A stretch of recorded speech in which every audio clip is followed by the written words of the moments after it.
John T vacant മാഷ്, ഇടക്കച്ചി സലിംകുമാറിയേട്ടൻ, Pulimath ശ്രീകുമാറിയേട്ടനെല്ലാം live വന്നിട്ടുണ്ട്.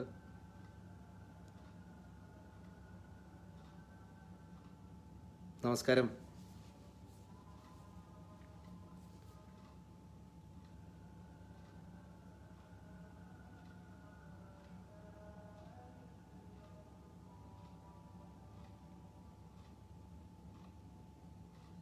ശ്രീ പയ്യന്നൂർ മുരളി നടനസഭയിലേക്ക് സ്വാഗതം ചെയ്യുന്നു. നന്ദി, നമസ്കാരം.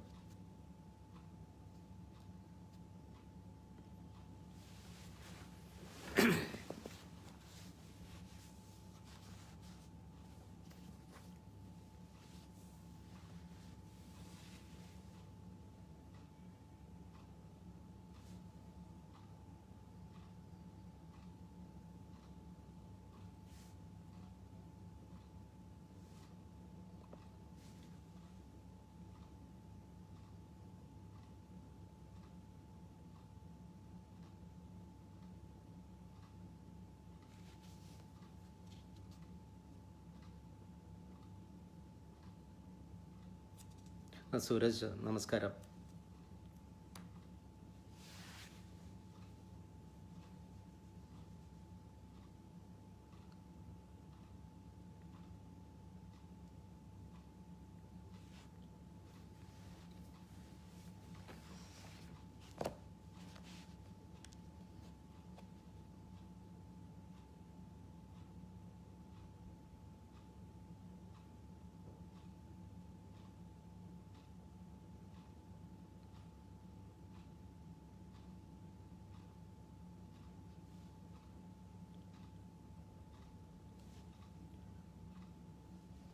തുടങ്ങാറായെങ്കിൽ അറിയിക്കണേ.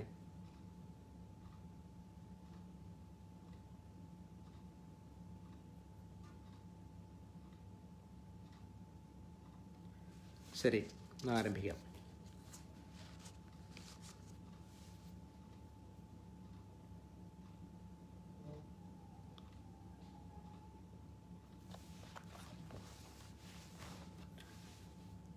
നമസ്കാരം. ശ്രീ കടയ്ക്കാവൂർ കുഞ്ഞകൃഷ്ണ പണിക്കർ 1920 സ്ഥാപിച്ച കേരളത്തിലെ ആദ്യത്തെ പ്രൊഫഷണൽ നാടക സമിതിയായ ശ്രീ സഹൃദയാനന്ദിനി നടനസഭ 1 നൂറ്റാണ്ട് പിന്നിടുകയാണ്. ഈ അവസരത്തിൽ 100 ദിവസം 100 പ്രതിഭകൾ എന്ന പ്രഭാഷണ പരമ്പരയെ തുടർന്ന് കാലയവനികയ്ക്ക് പിന്നിൽ എന്ന FB തത്സമയ ചർച്ചകൾ സംഘടിപ്പിച്ചു വരികയാണല്ലോ.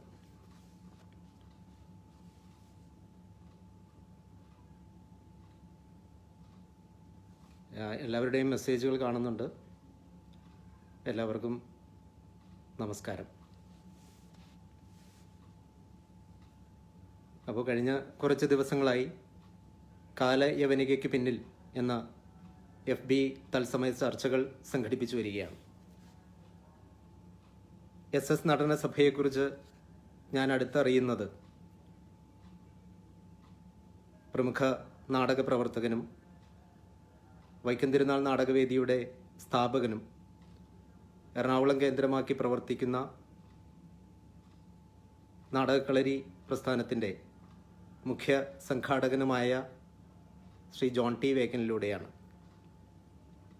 അദ്ദേഹം കുറച്ച് മാസങ്ങൾക്ക് മുമ്പ് ഈ പ്രഭാഷണ പരമ്പരയിൽ പങ്കെടുത്തുകൊണ്ട് സംസാരിക്കുകയുണ്ടായി. ശ്രീ ജോൺ ടി വേക്കൻ എൻ്റെ ഗുരുനാഥൻ കൂടിയാണ്. എറണാകുളത്തെ നാടകക്കളരിയിൽ ഒരു നാടക വിദ്യാർത്ഥിയായി സായാഹ്ന ക്ലാസ്സുകളിൽ ഞാൻ അറ്റൻഡ് ചെയ്യാറുണ്ടായിരുന്നു. അക്കാലത്ത് CNൻ്റെ 25ാം ചരമവാർഷികവും നാടകക്കളരി പ്രസ്ഥാനത്തിൻ്റെ 35ാം വാർഷികവും സംയുക്തമായി എറണാകുളം ഫൈൻ ആർട്സ് ഹാളിൽ വെച്ച് സംഘടിപ്പിക്കുകയുണ്ടായി. അന്ന് കളരിയുടെ ആ വർഷത്തെ പ്രൊഡക്ഷനായ കാഞ്ചനസീത എന്ന നാടകം ഇതിനോടനുബന്ധിച്ച് അവതരിപ്പിക്കുകയുണ്ടായി. സിയൻ്റെ നാടക ത്രിതയത്തിലെ വളരെ ശ്രദ്ധേയമായ ഒരു ഖണ്ഡമാണല്ലോ കാഞ്ചനസീത. കാഞ്ചനസീത അന്ന് വേക്കൻ മാഷിൻ്റെ ശിക്ഷണത്തിൽ അവിടെ അവതരിപ്പിച്ചപ്പോൾ ലക്ഷ്മണൻ്റെ വേഷം ചെയ്യാൻ എനിക്ക് അവസരം ലഭിച്ചു. അന്ന് ഫൈൻ ആർട്സ് ഹാളിൽ വളരെ പ്രൗഢഗംഭീരമായ ഒരു സദസ്സിന് മുൻപിൽ കാഞ്ചനസീത അന്ന് അവതരിപ്പിക്കുകയുണ്ടായി. M K Sanu master, M V Devan മാഷ്, professor M Thomas Mathew, doctor K S Narayanapillai, Bharat Gopi എന്നിവർ പങ്കെടുത്ത അങ്ങനെ ഒരു പ്രൗഢ ഗംഭീരമായൊരു സദസ്സിന് മുൻപിലാണ് അന്ന് കാഞ്ചനസീത അവതരിപ്പിച്ചത്. സാന്ദർഭികമായി ഞാനിതിവിടെ സൂചിപ്പിച്ചു എന്ന് മാത്രം. അങ്ങനെ വേക്കൻ മാഷിലൂടെയാണ് ഞാൻ SS നടനസഭയെ കൂടുതൽ അറിയുന്നത്. കേരളത്തിലെ ഒരു കാലത്ത് ആദ്യകാല പ്രഗത്ഭരായ അഭിനേതാക്കൾ പലരും SS നടനസഭയിലൂടെ കടന്നു വന്നവരാണ് എന്ന് എനിക്കറിയാൻ കഴിഞ്ഞു.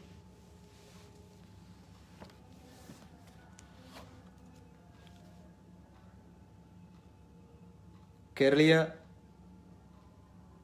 സാമൂഹിക മുന്നേറ്റത്തിന്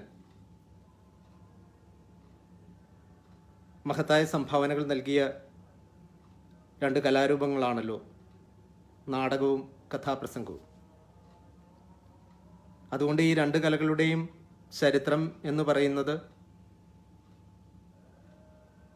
കേരളത്തിലെ മാറിയ സാമൂഹിക വ്യവസ്ഥകളുടെ ഒരു ചരിത്രമാണ്. എന്നാൽ ഇന്ന് ഈ രണ്ട് കലകൾക്കും, ജനകീയ കലകൾക്കും വളരെയധികം വെല്ലുവിളികൾ നേരിടുന്നൊരു കാലഘട്ടമാണ്. ഈ ഒരു കാലഘട്ടത്തിൽ, ഈ ഒരു അവസരത്തിലാണ് ഈ രണ്ട് കലകളെയും യവനിക വീഴാത്ത അരങ്ങിൽ നിലനിർത്തുന്നതിന് SS നടനസഭയും അതിൻ്റെ മുഖ്യ കോർഡിനേറ്ററായ ശ്രീ പയ്യന്നൂർ മുരളിയും ശ്രമിക്കുന്നത്. അവരുടെ ഇത്തരത്തിലുള്ള പ്രവർത്തനങ്ങൾ തികച്ചും ശ്ലാഘനീയം തന്നെയാണ്. ഒരു കാലത്ത് മൗലികമായ കലാവഴികളിലൂടെ സഞ്ചരിച്ച് അരങ്ങിൽ നിറഞ്ഞു നിന്നിരുന്ന കലാകാരന്മാരെ അനുസ്മരിക്കുക വഴി ആ കലകളെയും ആ കലകളുടെ സമ്പന്നമായ പ്രോജ്വലമായ ഒരു കാലഘട്ടത്തെയും ഒപ്പം അനുസ്മരിക്കുകയാണ് ചെയ്യുന്നത്. ആ ഒരു ശ്രമത്തിൽ ഭാഗമാകാൻ എനിക്കും അവസരം ലഭിച്ചതിലുള്ള നന്ദിയും കടപ്പാടും ഞാൻ അറിയിക്കുകയാണ്. ഇങ്ങനെയൊരു അനുസ്മരണ പ്രഭാഷണം നടത്തണമെന്ന് എന്നോട് ആവശ്യപ്പെട്ടത് എൻ്റെ പ്രിയ സുഹൃത്തും പ്രശസ്ത കാഥികനുമായ സൂരജ് സത്യനാണ്. അപ്പോൾ എൻ്റെ ഇവിടുത്തെ പ്രവൃത്തി സമയം, ഞാൻ ഈ ലൈവ് ചെയ്യുന്നത് UAE നിന്നാണ്. അപ്പോൾ എൻ്റെ ഇവിടുത്തെ ഒരു പ്രവൃത്തി സമയവും പ്രവൃത്തി ദിനങ്ങളും എല്ലാം നോക്കിയപ്പോൾ ഞായറാഴ്ചയിലെല്ലാം അത് ചെയ്യാൻ സാധിക്കാതെ വന്നു. ഇന്ന് വെള്ളിയാഴ്ചയാണ്. അതുമാത്രമല്ല, UAE നാഷണൽ ഡേയുടെ ഭാഗമായി ഈ ആഴ്ച കുറച്ച് അവധി ദിനങ്ങൾ കൂടി വന്ന ഒരാഴ്ചയാണ്. അതുകൊണ്ട് എൻ്റെ ഈ പ്രത്യേക സൗകര്യം കൂടി കണക്കിലെടുത്ത് ഇങ്ങനെയൊരു അവസരം ഒരുക്കി തന്ന SS നടനസഭയ്ക്കും അതിന് സാരഥ്യം വഹിക്കുന്ന SS നടനസഭയുടെ രക്ഷാധികാരി Shri Vettathu Vyasan, chairman doctor Jayaraj Madhavan, secretary Shri Saijuraj Kadakkavoor, director Shri Kadakkavoor Ajaya Bose, chief coordinator Shri Payyannur Murali എന്നിവരോടുള്ള നിസ്സീമമായ കടപ്പാടും നന്ദിയും ഞാൻ ആദ്യം അറിയിക്കുകയാണ്.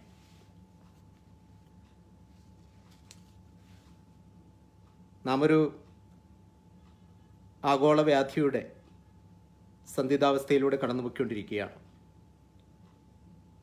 ശാരീരിക അകലം കൂടി പാലിക്കേണ്ടി വരുന്നതുകൊണ്ട് ഇത്തരം കൂട്ടായി സംവദിക്കുന്നതിന് പലപ്പോഴും ഡിജിറ്റൽ മാർഗങ്ങളെ അവലംബിക്കേണ്ടി വന്നിരിക്കുകയാണ്. അതുകൊണ്ട് തന്നെ കലയും കലാകാരനും അതിജീവനത്തിൻ്റെ പുതിയ പാതകൾ തേടിക്കൊണ്ടിരിക്കുന്ന ഒരു സമയം കൂടിയാണ്. ഈ അവസരത്തിലാണ് SS നടന സഭ ഇത്തരത്തിലുള്ള പരിപാടികളുമായി മുന്നോട്ട് വന്നിരിക്കുന്നത് എന്നതും ശ്രദ്ധേയമാണ്. കാലയവനികയ്ക്ക് പിന്നിൽ എന്ന പരമ്പരയിൽ ഇന്ന് സ്മര്യപുരുഷൻ എൻ്റെ പിതാവ് കൂടിയായ പറവൂർ സുകുമാരനാണ്. ഞാൻ ബൈജു സുകുമാരൻ, പറവൂർ സുകുമാരൻ്റെ 2 മക്കളിൽ രണ്ടാമത്തെ ആളാണ്. മൂത്ത സഹോദരി ബിന്ദു.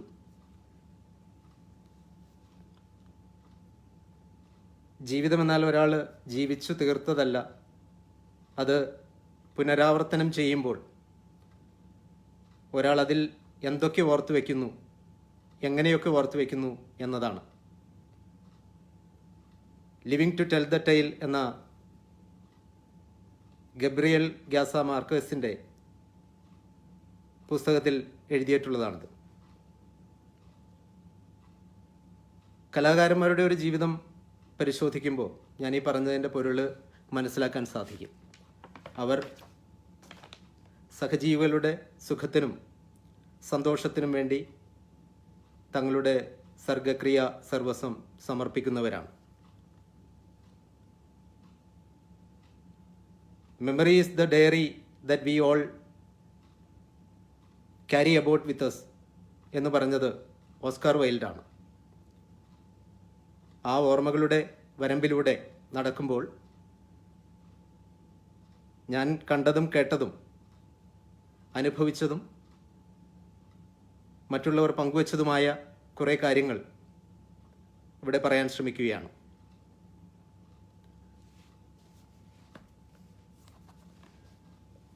കഥാപ്രാസംഗികൻ, അധ്യാപകൻ, ലേഖകൻ, നിരൂപകൻ, കവി, നടൻ, സർവോപരി ഒരു കലോപാസകൻ എന്നിങ്ങനെ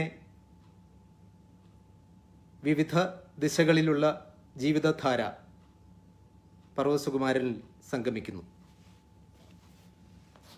ആ ജീവിതത്തെയും വ്യക്തിത്വത്തെയും ഇങ്ങനെ രൂപപ്പെടുത്തുന്നതിനും പാകപ്പെടുത്തുന്നതിനും സഹായമായ ഘടകങ്ങൾ എന്തൊക്കെയാണെന്ന് ഒന്ന് നോക്കാം. ആ ജീവിതം എവിടെ നിന്ന് തുടങ്ങി അവിടെ നിന്ന് തന്നെ ഈ അനുസ്മരണവും ആരംഭിക്കാം. വടക്കൻ പറവൂരിനടുത്ത്, എറണാകുളം ജില്ലയിലെ വടക്കൻ പറവൂരിനടുത്ത് വടക്കേക്കര എന്ന പ്രദേശത്ത് 1930 രാമാടി രാഘവൻ്റെയും മാധവിയുടെയും 3ാമത്തെ പുത്രനായാണ് സുകുമാരൻ ജനിക്കുന്നത്. ഒരു സഹോദരൻ രവീന്ദ്രനാഥൻ, സഹോദരി ഗൗരി. അന്ന് കുറച്ച് ഭൂസ്വത്തൊക്കെ ഉള്ള, അല്പം സാമ്പത്തിക ഭദ്രതയുള്ള ഒരു തറവാട്ടിലാണ് ജനനം. മുത്തച്ഛനൊരു നാട്ടുവൈദ്യനും നാട്ടുപ്രമാണിയും ഒക്കെ ആയിരുന്നു. അന്നത്തെ നാട്ടുനടപ്പനുസരിച്ച് സംസ്കൃത ഭാഷയും അഷ്ടാംഗഹൃദയവും ഹൃദയസ്ഥമാക്കി നാട്ടുവൈദ്യന്മാരായി ജീവിതം മുന്നോട്ട് നീക്കണം എന്നുള്ളൊരു ലക്ഷ്യത്തോടു കൂടിയാണ് പറവൂരിലെ ഡോക്ടർ PR ശാസ്ത്രിയുടെ SNV സംസ്കൃത പാഠശാലയിലെത്തുന്നത്. അന്ന് വീട്ടിൽ നിന്ന് ഏതാണ്ടൊരു 3-4 കിലോമീറ്റർ കൂട്ടുകാരുമൊത്ത് നടന്നുള്ള ഒരു യാത്രയായിരുന്നു അത്. അപ്പോൾ അന്ന് ആ സ്കൂൾ കാലഘട്ടത്തിൽ അന്ന് SNV സംസ്കൃത സ്കൂളിലേക്കുള്ള യാത്രയിൽ കൂടെ ഉണ്ടായിരുന്ന ഒരാളാണ് മുൻ MP-യും MLA ഒക്കെ ആയിരുന്ന സാവിത്രി ലക്ഷ്മണൻ. അങ്ങനെ ഡോക്ടർ PR ശാസ്ത്രിയുടെ സംസ്കൃത പാഠശാലയിലെത്തുന്നു. ഋഷിതുല്യനായ ഡോക്ടർ PR ശാസ്ത്രിയുടെ പരിലാളനയ്ക്കും വാത്സല്യത്തിനും സുകുമാരൻ എന്ന വിദ്യാർത്ഥിക്ക് വളരെ പെട്ടെന്ന് തന്നെ പാത്രീഭൂതനാകാൻ കഴിഞ്ഞു. SNV സംസ്കൃത പാഠശാലയിലെ അന്നത്തെ പാഠ്യ സമ്പ്രദായം കലാസാഹിത്യാദി വാസനകളെ പ്രോത്സാഹിപ്പിക്കുന്നതിന് വളരെ സഹായകമായിരുന്നു. ആഴ്ചയിലെ എല്ലാ ബുധനാഴ്ചകളിലും ഒരു ക്ലാസ് മീറ്റിങ്ങുകൾ നടക്കാറുണ്ടായിരുന്നു. മാസാന്ത്യത്തിലുള്ള ഒരു പൊതു മീറ്റിംഗ്, അത് സാഹിത്യ ദീപിക സമിതി എന്ന പേരിലാണ് ഇന്ന് അറിയപ്പെട്ടിരുന്നത്. അപ്പോൾ ഈ സാഹിത്യ ദീപിക സമിതിയിലൊക്കെ സുകുമാരൻ എന്ന വിദ്യാർത്ഥിയുടെ സാന്നിധ്യമുണ്ടായിരുന്നു. അക്കാലത്ത് സ്കൂളിലൊരു കയ്യെഴുത്ത് മാസിക, അതിൽ സുകുമാരൻ്റെ ഒരു കവിത പ്രസിദ്ധീകരിച്ചു വന്നു. അങ്ങനെ കൂട്ടുകാർക്കിടയിൽ അറിയാനും അധ്യാപകരുടെയും മറ്റു കൂട്ടുകാരുടെയൊക്കെ പ്രോത്സാഹനവും അഭിനന്ദനവും ഒക്കെ ഏറ്റുവാങ്ങുന്നതിന് അവസരം ലഭിച്ചു. അവിടുത്തെ സംസ്കൃത സ്കൂളിൽ അന്നത്തെ പഠന സമ്പ്രദായം ഒട്ടേറെ പ്രമുഖരെ സൃഷ്ടിക്കാൻ ഇടയാക്കിയിട്ടുണ്ട്. അക്കൂട്ടത്തിൽപ്പെട്ടവരാണ് കടാമംഗലം സദാനന്ദൻ, പ്രമുഖ ഭിഷഗ്വരനായ ഡോക്ടർ CK രാമചന്ദ്രൻ, ആകാശവാണിയിലും ദൂരദർശനിലും ഡയറക്ടറായിരുന്ന CP രാജശേഖരൻ, അതുപോലെ തന്നെ ഒട്ടേറെ പ്രഗത്ഭരായ ആയുർവേദ ഡോക്ടേഴ്സ്. അങ്ങനെ സംസ്കൃത സ്കൂളിലെ പഠനം സംസ്കൃത ഭാഷാ മഹാസാഗരത്തിലെ രത്നഖനികളെ മനസ്സിലാക്കുന്നതിനും അതോടൊപ്പം കലാസാഹിത്യാദി വാസനകളെ പരിപോഷിപ്പിക്കുന്നതിനും വളരെയധികം സഹായിച്ചു. അങ്ങനെ അഭിനയ ചാതുര്യവും പ്രസംഗ പാഠവും ഒക്കെ ആർജിച്ചുകൊണ്ടാണ് SNV സംസ്കൃത സ്കൂളിൽ നിന്ന് തുടർ പഠനത്തിനായി സമീപ പ്രദേശമായ ചേന്നമംഗലത്തെ പാലിയം സ്കൂളിലെത്തുന്നത്. പാലിയം സ്കൂളിൽ അന്ന് ബ്രിട്ടീഷ് സമ്പ്രദായത്തിലുള്ള പാഠ്യക്രമമായിരുന്നു. ഈ പാലിയം സ്കൂളിൽ സുകുമാരനെ ഒറ്റയ്ക്ക് കാണുന്നത് വളരെ വിരളമായിട്ടായിരുന്നു. സതീർത്ഥരായ വിശ്വം എന്ന വിശ്വംഭരനും അല്ലാബക്സ് എന്ന മറ്റൊരു കൂട്ടുകാരനും സന്തത സഹചാരികളായിരുന്നു. ഇതിൽ വിശ്വം നല്ലൊരു പാട്ടുകാരനായിരുന്നു. അല്ലാബക്സ് എന്ന് പറയുന്നത് പാലിയം സത്യാഗ്രഹത്തിൽ പങ്കെടുത്ത സഖാവ് ജലീലിൻ്റെ സഹോദരനാണ്. വിശ്വം പിന്നീട് ഫുഡ് കോർപ്പറേഷൻ ഓഫ് ഇന്ത്യയുടെ സോണൽ മാനേജറായി, അല്ലാബക്സ് FACTയിൽ ഒരു എഞ്ചിനീയറുമായി. അങ്ങനെ ഈ രണ്ടുപേരുടെ അകമ്പടിയോടെയാണ് അധികവും അന്ന് പാലിയം സ്കൂളിലെ പരിസരങ്ങളിൽ അദ്ദേഹത്തെ കണ്ടിരുന്നത്. സ്കൂളിലെ പല പ്രോഗ്രാമുകൾക്കും ഈ വിശ്വം സുകുമാരനും ചേർന്ന് പാടിയിട്ടുള്ള പാട്ടുകൾ അന്ന് ഒരു ഒഴിച്ചുകൂടാനാകാത്ത ഘടകമായിരുന്നു. അങ്ങനെ സ്കൂളിൽ പല പ്രോഗ്രാമുകളിലും രണ്ടുപേരും ഒരുമിച്ച് ഗാനങ്ങൾ ആലപിച്ചിട്ടുണ്ട്. സ്വാതന്ത്ര്യ സമരത്തിൻ്റെ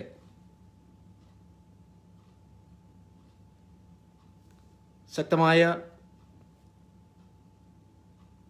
അലയൊലികൾ അന്ന് ഇന്ത്യയൊട്ടാകെ അടിച്ചുകൊണ്ടിരുന്ന കാലമായിരുന്നു അത്. അതിൻ്റെ അലകൾ കൊച്ചിയിലും അടിക്കാൻ തുടങ്ങി. അങ്ങനെ വിദ്യാർത്ഥിയായിരിക്കെ തന്നെ ആ സ്വാതന്ത്ര്യ സമര പ്രക്ഷോഭത്തിലും സുകുമാരൻ വിദ്യാർത്ഥിയായിരിക്കെ അണിചേരുകയുണ്ടായി. അക്കാലത്ത് ചേന്നമംഗലത്തിന് സമീപ പ്രദേശമായ പുത്തമ്പേലിക്കര എന്ന സ്ഥലത്ത് സംഘടിപ്പിച്ച ഒരു കമ്മ്യൂണിസ്റ്റ് പാർട്ടിയുടെ ഒരു യോഗത്തിൽ അദ്ദേഹവും വിശ്വവും ചേർന്ന് പാടിയ വരുമോ രണഭൂമിയിൽ വരുമോ സോദര തരുമോ ഹൃദയരക്തം തരുമോ എന്നൊരു വിപ്ലവ ഗാനം അന്ന് അവിടെ കൂടിയിരുന്നവരിലേറെ വളരെ ആവേശം ഉണർത്തിയ ഒന്നാണ്. അങ്ങനെ അവർ ഇത്തരത്തിലുള്ള യോഗങ്ങളിൽ പലരും വിളിക്കാൻ തുടങ്ങി. അവിടെയൊക്കെ പോയി ചില സുബ്രഹ്മണ്യം ഭാരതിയുടെ ചില ദേശഭക്തി ഗാനങ്ങളും വള്ളത്തോളിൻ്റെയും മറ്റും ദേശഭക്തി ഗാനങ്ങളൊക്കെ രണ്ടുപേരും കൂടി ആലപിക്കാൻ തുടങ്ങി. അക്കാലത്ത് എടുത്തു പറയേണ്ട ഒന്നാണ്, അദ്ദേഹത്തിന് സിദ്ധിച്ച ഒരു മഹാഭാഗ്യമാണ്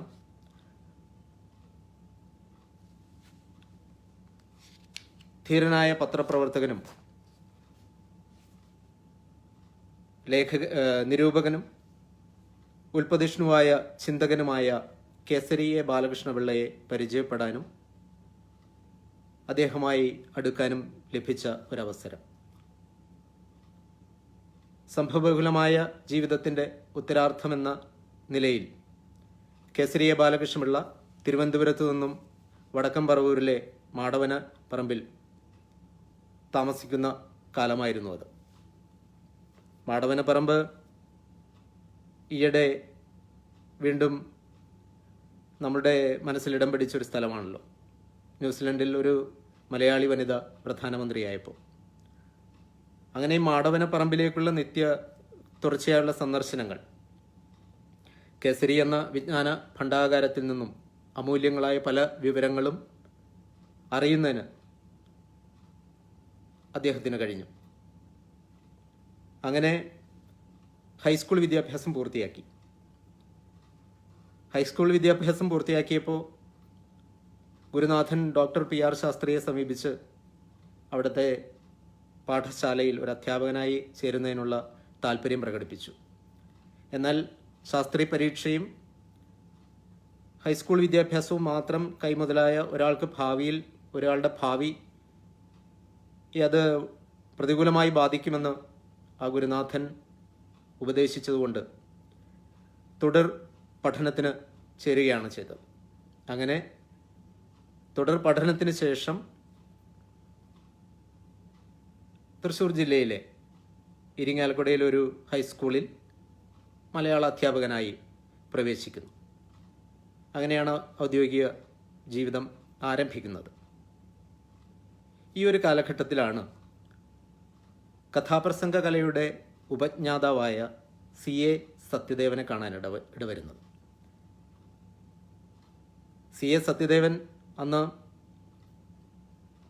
സ്വാമി സത്യദേവനായി എന്ന പേരിൽ ആലുവയിൽ തോട്ടുമുഖത്ത് താമസിക്കുന്ന കാലമായിരുന്നു അത്. അപ്പോൾ അദ്ദേഹത്തെ സമീപിക്കുന്നത് സുകുമാരൻ തൻ്റെ ഒരു കുടുംബക്ഷേത്രത്തിൽ ഒരു കഥാപ്രസംഗ പരിപാടി ബുക്ക് ചെയ്യുന്നതിന് വേണ്ടിയാണ്.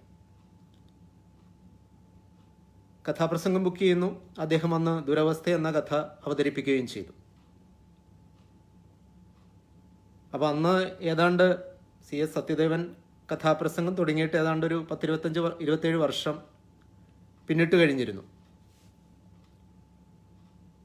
ആ ഒരു സമയത്താണ് അദ്ദേഹത്തെ കണ്ടുമുട്ടുന്നത്. 1924 ഞങ്ങളുടെ സ്ഥലമായ പറവൂരിനടുത്ത് വടക്കുംപുറത്താണല്ലോ കഥാപ്രസംഗത്തിൻ്റെ സമാരംഭവും അതിനു മുമ്പുള്ള ചരിത്രവും എല്ലാം എനിക്ക് തോന്നുന്നു ഈ ഒരു പ്രഭാഷണ പരമ്പരയിൽ, ഇതിനു മുമ്പുള്ള പ്രഭാഷണ പരമ്പരയിൽ പലരും അത്തരം ചർച്ചകൾ ചെയ്യുകയുണ്ടായി.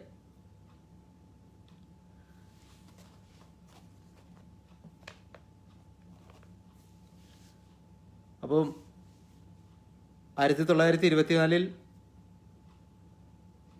വടക്കുംപുറത്ത് കഥാപ്രസംഗ പരിപാടി അവതരിപ്പിച്ച ഏതാണ്ട് 27 വർഷങ്ങൾക്ക് ശേഷമാണ് ആലുവ തോട്ടുമുഖത്ത് എന്ന് അദ്ദേഹത്തെ കാണുന്നത്. കഥാപ്രസംഗം ഏതാണ്ട് ഒരു സാമൂഹിക പരിപുഷ്ടി, ഒരു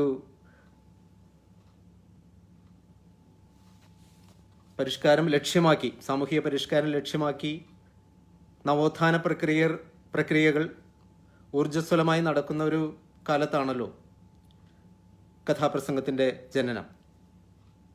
അന്ന് ഒക്ടോബർ വിപ്ലവത്തിൻ്റെ തരംഗങ്ങൾ ലോകമെമ്പാടും അടിച്ചുകൊണ്ടിരിക്കുന്ന ഒരു കാലം, ഭാരതത്തിൽ സ്വാതന്ത്ര്യ സമരം ശക്തി പ്രാപിച്ച ഒരു കാലം. ശ്രീനാരായണ ഗുരുദേവൻ ഇഴവ ശിവനെ പ്രതിഷ്ഠിച്ചുകൊണ്ട് ബ്രാഹ്മണ മേധാവിത്വത്തെ നിരാകരിച്ച ഒരു സമയം, മിശ്രഭോജനം എന്ന കൊടുങ്കാറ്റ് സഹോദരൻ അയ്യപ്പൻ അഴിച്ചുവിട്ട ഒരു കാലം, മഹാത്മാഗാന്ധിയുടെ അനുഗ്രഹാശിസ്സുകളോടെ വൈക്കം സത്യാഗ്രഹം നടക്കുന്നൊരു കാലം. ഈ ഒരു കാലഘട്ടത്തിലാണല്ലോ കഥാപ്രസംഗത്തിൻ്റെ പിറവി. അന്ന് കുമാരനാശൻ തൻ്റെ ചണ്ഡാലഭിഷുകി, ദുരവസ്ഥ എന്നീ 2 കൃതികൾ സത്യദേവന് സമ്മാനിച്ചുകൊണ്ട് അത് കഥാപ്രസംഗമായി അവതരിപ്പിക്കുവാൻ പറയുകയുണ്ടായി. അങ്ങനെ അതൊരു യജ്ഞമായി എടുത്ത സത്യദേവൻ കുംഭകോണത്ത് പോയി ശാസ്ത്രീയ സംഗീതം അഭ്യസിച്ചു വന്ന് ആശാന്റെ ഈ ആഗ്രഹം പൂർത്തീകരിക്കാനുള്ള ശ്രമങ്ങൾ തുടങ്ങി. പക്ഷേ അദ്ദേഹത്തിൻ്റെ ഈ സ്വപ്നം പൂവണിയുന്നതിന് മുമ്പ് കുമാരനാശൻ നിര്യാതനായി. അദ്ദേഹം ബോട്ടപകടത്തിൽ നിര്യാതനാവുകയും എന്നാൽ ആ കവി പുങ്കവൻ്റെ അഭിലാഷം പൂർത്തീകരിക്കുന്നതിന് വേണ്ട ശ്രമങ്ങൾ സത്യദേവൻ തുടരുകയും ചെയ്തു. അങ്ങനെ ശ്രീനാരായണ ഗുരുദേവൻ്റെ അനുഗ്രഹാശിസ്സുകളോടെ അദ്ദേഹം എറണാകുളത്തെത്തുന്നു. ഡോക്ടർ പൽപ്പുവിനെ സമീപിച്ച് തൻ്റെ ഈ വിവരം അറിയിക്കുന്നു. അങ്ങനെ ഡോക്ടർ പൽപ്പു എല്ലാവിധ ഒത്താശകളും ചെയ്തു കൊടുക്കുന്നു. അന്ന് ആ കഥയ്ക്ക് ഗാനങ്ങൾ രചിച്ചത്, അവസരോചിതമായ ഗാനങ്ങൾ രചിച്ചത് ജാതിക്കുമ്മി എഴുതിയ പണ്ഡിറ്റ് KP കറുപ്പൻ. അങ്ങനെ ചണ്ഡാല ഭിക്ഷുകി എന്ന കഥ ആവിഷ്കരിക്കപ്പെടുന്നു. ഇത് നേരത്തെ സൂചിപ്പിച്ച ചേന്ദമംഗലത്തിനടുത്ത് വടക്കുംപുറം എന്ന പ്രദേശത്ത് ഒരു വിദ്യാലയത്തിൽ, അത് ഒരു സഹൃദയനും സാമൂഹിക പ്രവർത്തകനുമായ കേളപ്പനാശാൻ്റെ വിദ്യാലയത്തിൽ, എൻ്റെ ഓർമ്മയിൽ 1999 ഇടവമാസമാണെന്നാണ് തോന്നുന്നത്, ആദ്യ കഥ അവതരിപ്പിക്കുന്നു. അതാണല്ലോ കഥാപ്രസംഗത്തിൻ്റെ അതിൻ്റെ സമാരംഭം. അതിനുശേഷം പിന്നീട് KK Vadhyar, KG Keshava Panicker, PC Abraham, KK Thomas, MP Manmadhan എന്നിവർ കടന്നു വരുന്നു. ഈ PC എബ്രഹാം അദ്ദേഹത്തിൻ്റെ പേര് പറഞ്ഞപ്പോഴാണ് ഞാൻ ഈ കഴിഞ്ഞ ആഴ്ചയിൽ പ്രശസ്ത ഗാഥികൻ പുളിമാത്ത് ശ്രീകുമാർ ഓൺലൈനായിട്ടൊരു കഥാപ്രസംഗം ചെയ്യുകയുണ്ടായല്ലോ. സ്നേഹിച്ചു തീരാത്ത ഗന്ധർവൻ എന്ന ചങ്ങമ്പുഴയുടെ ജീവിത കഥയെ ആസ്പദമാക്കിയുള്ളൊരു കഥാപ്രസംഗം, ജീവിതത്തെ ആസ്പദമാക്കിയുള്ളൊരു കഥാപ്രസംഗം. അപ്പോൾ അന്ന് ആ കഥ തുടങ്ങുന്നതിന് മുൻപ് ഒരു 10 മിനിറ്റ് മാത്രം ദൈർഘ്യമുള്ള ഒരു പ്രബന്ധം അവതരിപ്പിക്കുകയുണ്ടായി. അത് മറ്റാരുമല്ല, VC എബ്രഹാമിൻ്റെ മകനാണ്. അദ്ദേഹത്തിൻ്റെ പേര് ഞാൻ ഓർക്കുന്നില്ല. അപ്പോൾ അന്ന് അദ്ദേഹം തൻ്റെ കയ്യിലിരുന്ന ചപ്ലാങ്കട്ടയെക്കുറിച്ച് പറഞ്ഞപ്പോൾ തൻ്റെ കയ്യിലിരുന്ന ചപ്ലാങ്കട്ട ഇങ്ങനെ ഉയർത്തി കാണിച്ചു. അപ്പോൾ അത് PC എബ്രഹാം ഏതാണ്ട് 1000-ൽ പരം വേദികളിൽ ഉപയോഗിച്ചിട്ടുള്ളൊരു ചപ്ലാങ്കട്ടയാണത്. അത് അദ്ദേഹം അമേരിക്കയിൽ ഇപ്പോഴും സൂക്ഷിച്ചു വെക്കുന്നത് എന്ന് കണ്ടപ്പോൾ വളരെ കൗതുകം തോന്നി. അങ്ങനെ ഈ ഒരു നിര കടന്നു വരുന്നു. പക്ഷെ അപ്പോഴും ഈ കാവ്യാസ്വാദനം, സാഹിത്യ അഭിരുചി ഉള്ളവർക്ക് മാത്രമേ ഈ കല ആസ്വദിക്കാനാകൂ എന്നൊരു ധാരണ അന്നും നിലനിന്നിരുന്നു. എന്ന് മാത്രമല്ല, ഈ കഥാസ്വാദനത്തിൽ തന്നെ ഒരു മാറ്റങ്ങളും പ്രകടമായി തുടങ്ങിയ ഒരു കാലമായിരുന്നു. ഈ കല അങ്ങനെ ഒരു പരിവർത്തനത്തിനും പരീക്ഷണത്തിനും തുടിക്കുന്ന ഒരു കാലത്താണ് ആ ഒരു ദൗത്യം ഏറ്റെടുത്തുകൊണ്ട് കെടാമംഗലം സദാനന്ദൻ കടന്നു വരുന്നത്. ഭൂരിപക്ഷം വരുന്ന പാവപ്പെട്ടവൻ്റെ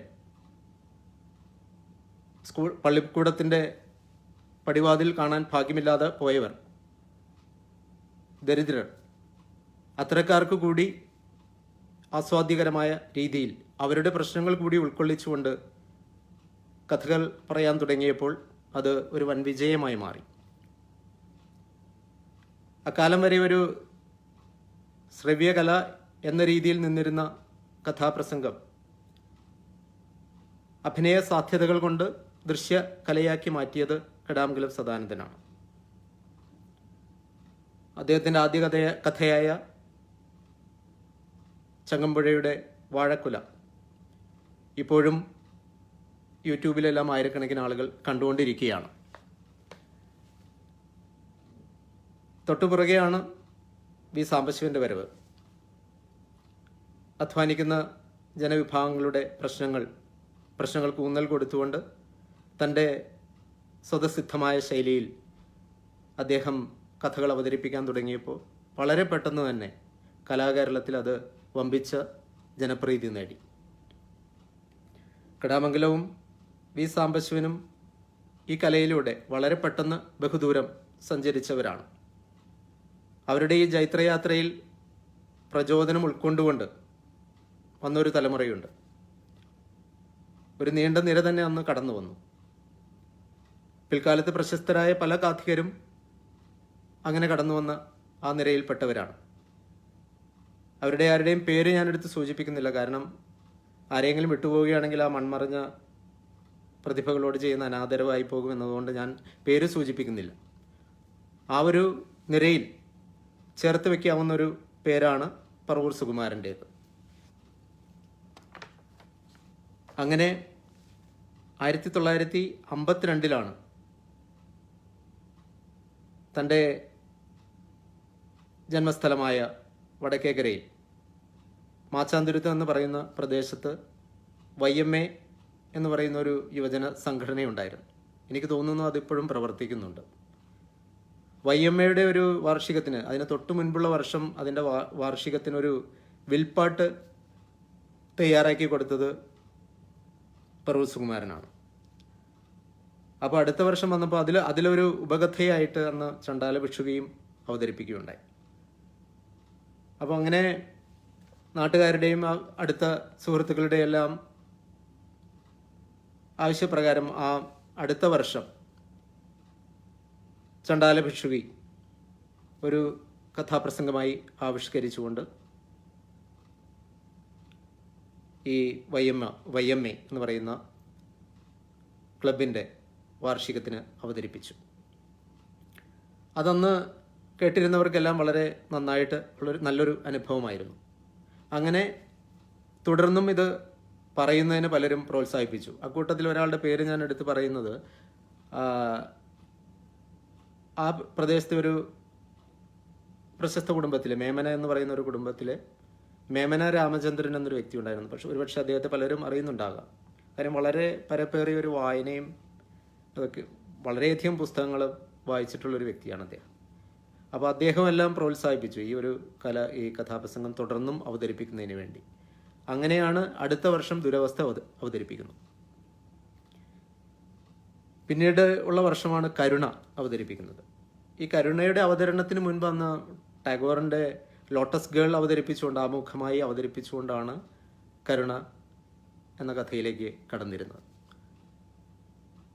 അങ്ങനെ ഈ കഥാകാവ്യങ്ങളൊക്കെ അവതരിപ്പിച്ചതിന് ശേഷം പിന്നീട് അടുത്ത വർഷമാണ് വയലാറിൻ്റെ ആയിഷ അവതരിപ്പിക്കുന്നത്. അപ്പോൾ അന്ന് വി സാംബശിവൻ അദ്ദേഹത്തിൻ്റെ ആയിഷയുമായിട്ട് ജൈത്രയാത്ര നടത്തിക്കൊണ്ടിരിക്കുന്ന കാലമാണ്. അക്കാലത്താണ് പറവൂർ സുകുമാരനും ആയിഷ എന്ന കഥ തിരഞ്ഞെടുക്കുന്നത്. ആയിഷ കഥയുടെ ഉദ്ഘാടനം അന്ന് കാലടിയിൽ ഒരു ടിക്കറ്റ് പ്രോഗ്രാമായിരുന്നു. ആദ്യ കഥ അങ്ങനെ ഒരു ടിക്കറ്റ് പ്രോഗ്രാമായിട്ടാണ് അവതരിപ്പിച്ചത് ആയിഷ. അപ്പോൾ അതിനെപ്പറ്റി പിന്നീട് അദ്ദേഹം പറഞ്ഞത് അന്നത്തെ യുവത്വം സാഹസികതയ്ക്ക് വഴിമാറി എന്നാണ് പറഞ്ഞത്. അപ്പം ശരിക്കും അതിനു മുൻപുള്ള വർഷങ്ങളിൽ അവതരിപ്പിച്ച കഥകളെല്ലാം അതിൻ്റെ എല്ലാം ഉദ്ഘാടനം നടത്തിയത് അദ്ദേഹം വർക്ക് ചെയ്യുന്ന സ്കൂളിലായിരുന്നു. അതിനുശേഷവും പല കഥകളും അങ്ങനെയാണ് ചെയ്തുകൊണ്ടിരുന്നത്. അത് ആദ്യം ആ സ്കൂളിലെ ടീച്ചേഴ്സും പ്രദേശവാസികളും സ്റ്റുഡൻസും എല്ലാം ഉൾപ്പെട്ടൊരു സദസ്സിൽ അവതരിപ്പിച്ച് അവരുടെ എല്ലാം അഭിപ്രായങ്ങളൊക്കെ കേട്ടതിന് ശേഷം, അന്നൊക്കെ വളരെ ലെങ്തി ആണല്ലോ കഥാപ്രസംഗം, ഒരു 3.5-4 മണിക്കൂറൊക്കെ വരെയൊക്കെ ചിലപ്പോൾ നിന്ന് പറയാറുണ്ട്. അപ്പോൾ അതെല്ലാം ദൈർഘ്യമൊക്കെ കുറച്ച് അവരുടെ എല്ലാം അഭിപ്രായങ്ങളൊക്കെ കേട്ടുകൊണ്ട് അതെല്ലാം കട്ട് ഷോട്ട് ചെയ്ത് വേണ്ട മാറ്റങ്ങളൊക്കെ വരുത്തിയിട്ടാണ് പിന്നീട് ആ ഒരു സീസൺ കാലമാകുമ്പോൾ ആ കഥകൾ അവതരിപ്പിച്ചിരുന്നത്. എന്നാൽ ഈ ആയിഷ കഥ അന്ന് കാലടിയിലാണ് അവതരിപ്പിച്ചത്. തുടർന്നുള്ള അപ്പം ഈ കഥാകാവ്യങ്ങൾ തിരഞ്ഞെടുത്ത് അവതരിപ്പിക്കാൻ പലരും അന്ന് ചെയ്തിരുന്നല്ലോ, ഈ കഥാകാവ്യങ്ങൾ കഥാപ്രസംഗമാക്കിയത്. ഒരുപക്ഷെ അതിലുള്ള ആ നാടകീയതയായിരിക്കാം കഥാപ്രസംഗത്തിന് ഇത്തരം കഥകൾ കൂടുതൽ കഥകളെ കൂടുതൽ പര്യാപ്തമാക്കിയത്. അങ്ങനെ ഈ കഥകളുടെ നാടകീയ സന്ദർഭങ്ങളും ഉദ്യോഗപൂർണമായ അവതരണ രീതിയും എല്ലാം കൊണ്ട് പറവൂർ സുകുമാരനും കുറേ ആളുകളെ തന്നിലേക്ക് അടുപ്പിക്കാൻ കഴിഞ്ഞു. എങ്കിലും അദ്ദേഹം ആരുടെയും ശൈലി അനുധാവനം ചെയ്തിരുന്നില്ല എന്നതും ശ്രദ്ധേയമായൊരു കാര്യമാണ്. അങ്ങനെ പിന്നീട് ചങ്ങമ്പുഴയ്ക്ക് ശേഷം ഈ കഥാകാവ്യങ്ങൾ കുറഞ്ഞപ്പോൾ പലരും കഥകൾക്ക് വേണ്ടി പുതിയ മേച്ചിൽപ്പുറങ്ങൾ തേടാൻ തുടങ്ങി. അങ്ങനെയാണല്ലോ ചെറുകഥകളും നോവലും നാടകവും ഒക്കെ കഥാപ്രസംഗത്തിന് വിഷയമാകുന്നത്. ആ ഒരു കാലഘട്ടത്തിലാണ്, എനിക്ക് തോന്നുന്നു 1960-കളുടെ ആദ്യമാണ് പറവൂർ സുകുമാരനും ചിലപ്പതികാരം അടിസ്ഥാനമാക്കി, ചിലപ്പതികാരത്തെ ബേസ് ചെയ്തുകൊണ്ട് കണ്ണകിയുടെ കഥ കാവിലമ്മ എന്ന പേരിലാണ് അത് അവതരിപ്പിച്ചത്. അപ്പോൾ അതിന് മുൻപ് ഒരു വർഷം കാളിദാസൻ്റെ അഭിജ്ഞാന ശാകുന്തളം എന്ന പേരിൽ അവതരിപ്പിച്ചു. അപ്പോൾ ഞാൻ ആദ്യം സൂചിപ്പിച്ചല്ലോ സംസ്കൃത സ്കൂളിലെ വിദ്യാഭ്യാസമൊക്കെ. അപ്പോൾ ആ സംസ്കൃതത്തിൽ അദ്ദേഹത്തിന് ലഭിച്ച ആ ഒരു അറിവ് ഇത്തരത്തിലുള്ള കഥകൾ തയ്യാറാക്കുന്നതിൽ സഹായിച്ചിരിക്കാം. അപ്പോൾ 1960-കൾ എത്തിയപ്പോഴേക്കും ആദ്യം അന്ന് തിരഞ്ഞെടുത്തത് ചിലപ്പതികാരം കാവിലമ്മ എന്ന പേരിലാണ് അവതരിപ്പിച്ചത്. ഈ കാവിലമ്മയിൽ എടുത്തു പറയേണ്ട ഒരു കാര്യം, അന്ന് അതിൽ വരികൾക്ക് ഈണം നൽകിയത് ജോസഫ് ഭാഗവതരാണ്. അന്നറിയാലോ, പണ്ട് കഥയന്മാരുടെ പലരുടെയും പിന്നണിയിൽ ഹാർമോണിസ്റ്റായിട്ട് പ്രവർത്തിക്കുന്നത് അറിയപ്പെടുന്ന ഭാഗവതന്മാരാണ്. അവർ കഥാപ്രസംഗത്തിൻ്റെ ഇടവേളയിലോ പ്രാരംഭത്തിലോ ഒരു കീർത്തനം, അതും രാഗം, കീർത്തനം, നിരവൽ, സ്വരം എന്ന ക്രമത്തിൽ തന്നെ അവതരിപ്പിക്കുന്ന ഒരു സമ്പ്രദായം ഉണ്ടായിരുന്നല്ലോ. അപ്പോൾ അന്ന് ഉപയോഗിച്ചിരുന്ന താളവാദ്യം എന്ന് പറയുന്നത് മൃദംഗമാണ്. അപ്പോൾ ഈ ജോസഫ് ഭാഗവതർ അദ്ദേഹം പിന്നീട് കടാമംഗലം സദാനന്ദൻ്റെയും ഹാർമോണിസ്റ്റായിട്ട് പ്രവർത്തിച്ചിട്ടുണ്ട്. അങ്ങനെ ജോസഫ് ഭാഗവതർ ഈണം നൽകിയ മനോഹരമായ വരികളുള്ള ഒരു കഥയായിരുന്നു കാവിലമ്മ. അപ്പോൾ ഈ അവസരത്തിൽ ഇത് എടുത്തു പറയേണ്ട ഒരു സാന്നിധ്യമാണ് ഭാവഗായകൻ പി ജയചന്ദ്രൻ്റേത്. ജയചന്ദ്രൻ അന്ന് ഇരിങ്ങാലക്കുടയിൽ ക്രൈസ്റ്റ് കോളേജിൽ വിദ്യാർത്ഥിയായിരുന്നു. പറവൂർ സുകുമാരനാകട്ടെ ഇരിങ്ങാലക്കുടയിൽ ഒരു സ്കൂളിൽ മലയാള അധ്യാപകൻ. അങ്ങനെ ഈ ജോസഫ് ഭാഗവതരോടൊപ്പം മൃദംഗം വായിച്ചിരുന്നത് പി ജയചന്ദ്രനാണ്. അദ്ദേഹം പിന്നീട് വർഷങ്ങൾക്ക് ശേഷം തൃശ്ശൂർ ജില്ലയിൽ വെച്ച് അന്നത്തെ സംസ്ഥാന സ്കൂൾ കലോത്സവം നടന്നപ്പോൾ പറവൂർ സുകുമാരൻ അവിടെ ഒരു വിധികർത്താവായിട്ട് മത്സരത്തിന് വിധികർത്താവായി എത്തിയപ്പോൾ ആ കലാമേള ഉദ്ഘാടനം ചെയ്യുന്നതിനെത്തിയത് ജയചന്ദ്രനാണ്. അപ്പോൾ അന്ന് അദ്ദേഹം വർഷങ്ങൾക്ക് മുമ്പ് ഈ കഥാപ്രസംഗത്തിൽ സഹകരിച്ച കാര്യവും ആ സ്നേഹമൊക്കെ പങ്കിടുകയുണ്ടായി. പിന്നീട് വർഷങ്ങൾക്ക് ശേഷമാണ് ജയരാജ് വാര്യർ ജയചന്ദ്രൻ്റെ സംഗീതയാത്രയിലൂടെയുള്ള ഒരു പരിപാടി, അദ്ദേഹത്തിൻ്റെ സംഗീതയാത്രയിലൂടെ ഉള്ള പല സംഭവങ്ങളെ കോർത്തിണക്കിക്കൊണ്ടുള്ള ഒരു പരിപാടി അവതരിപ്പിക്കുകയുണ്ടായി. അതിൻ്റെ ഒരു എപ്പിസോഡിൽ അന്ന് ജയചന്ദ്രൻ അദ്ദേഹം ഈ കഥാപ്രസംഗത്തിൽ സഹകരിച്ചിരുന്ന കാര്യവും അന്നത്തെ അനുഭവങ്ങളൊക്കെ പങ്കുവയ്ക്കുകയുണ്ടായി. പിന്നീട് മൃദംഗം കഥാപ്രസംഗത്തിൽ നിന്ന് മാറി. അതിനെപ്പറ്റി ഒരിക്കൽ സുകുമാരൻ പറഞ്ഞ് ഞാൻ കേട്ടത്, ഒരിക്കൽ ഇതുപോലെ ഒരു കഥയുടെ ഒരു ദിവസം ഒരു പ്രോഗ്രാം അവതരിപ്പിക്കേണ്ട ഒരു ദിവസം അന്നത്തെ മൃദംഗക്കാരന് വരാൻ സാധിക്കാതെ വന്നു. അപ്പോൾ അന്ന് പെട്ടെന്ന് കിട്ടിയത് ഒരു തബലിസ്റ്റിനെയാണ്. അങ്ങനെ മൃദംഗം മാറി തബല ഉപയോഗിക്കാൻ തുടങ്ങി. പിന്നീട് അറിയാമല്ലോ, ഗാന്ധിയന്മാരുടെ പിന്നണിയിലുള്ള പല ആധുനിക സംഗീത ഉപകരണങ്ങളും ഉപയോഗിക്കാൻ തുടങ്ങി. എങ്കിലും പറവൂർ സുകുമാരൻ്റെ പിന്നണിയിൽ ഒരാൾ ആദ്യമേ മുതലുണ്ടായിരുന്നു. അത് ഞാൻ നേരത്തെ സൂചിപ്പിച്ചല്ലോ, നമ്മൾ വടക്കുംപുറത്താണ് കഥാപ്രസംഗം സത്യദേവൻ അവതരിപ്പിച്ച ആ വടക്കുംപുറത്ത് സ്വദേശിയായ ഒരു സുകുമാരൻ ഭാഗവതരുണ്ടായിരുന്നു. കുമാരനാശാൻ എന്നാണ് അദ്ദേഹത്തെ വിളിച്ചുകൊണ്ടിരുന്നത്. കുമാരനാശാൻ വായിച്ചിരുന്ന അന്ന് ബുൾബുളാണ്. ഈ ബുൾബുള് പറവൂർ സുകുമാരൻ അവസാന കഥാപ്രസംഗം വരെ ബുൾബുൾ ഉപയോഗിച്ചിരുന്നു. അപ്പം അന്ന് അതിനെപ്പറ്റി പറഞ്ഞത്, ആശാൻ്റെ ബുൾബുളിൻ്റെ ആ നാദം ചെവിയിലുണ്ടെങ്കിൽ എനിക്കൊരു പ്രത്യേക അനുഭവമാണെന്ന്. അങ്ങനെ ബുൾബുൾ എന്നൊരു ഇൻസ്ട്രുമെൻ്റ് തൻ്റെ കഥയിൽ ഉടനീളം ഉപയോഗിച്ചിട്ടുള്ളൊരു വ്യക്തിയാണ് പറവൂർ സുകുമാരൻ. പിന്നീട് എടുത്തു പറയേണ്ട ഒരു കഥയെന്ന് പറയുന്ന 1967 അവതരിപ്പിച്ച മൂടുപടം എന്ന കഥയാണ്. മൂടുപടം എസ് കെ പൊറ്റക്കാടിൻ്റെ മൂടുപടം എന്ന നോവലിൻ്റെ ഒരു കഥാപ്രസംഗാവിഷ്കാരം. 1963 തോന്നുന്നു മൂടുപടം ചലച്ചിത്രമായിട്ട് വരികയുണ്ടായി. ഈ സഞ്ചാര സാഹിത്യകാരനായ എസ് കെ പൊറ്റക്കാടിൻ്റെ മൂടുപടം 1967 കഥാപ്രസംഗമാക്കുന്നത്. അപ്പോൾ അന്ന്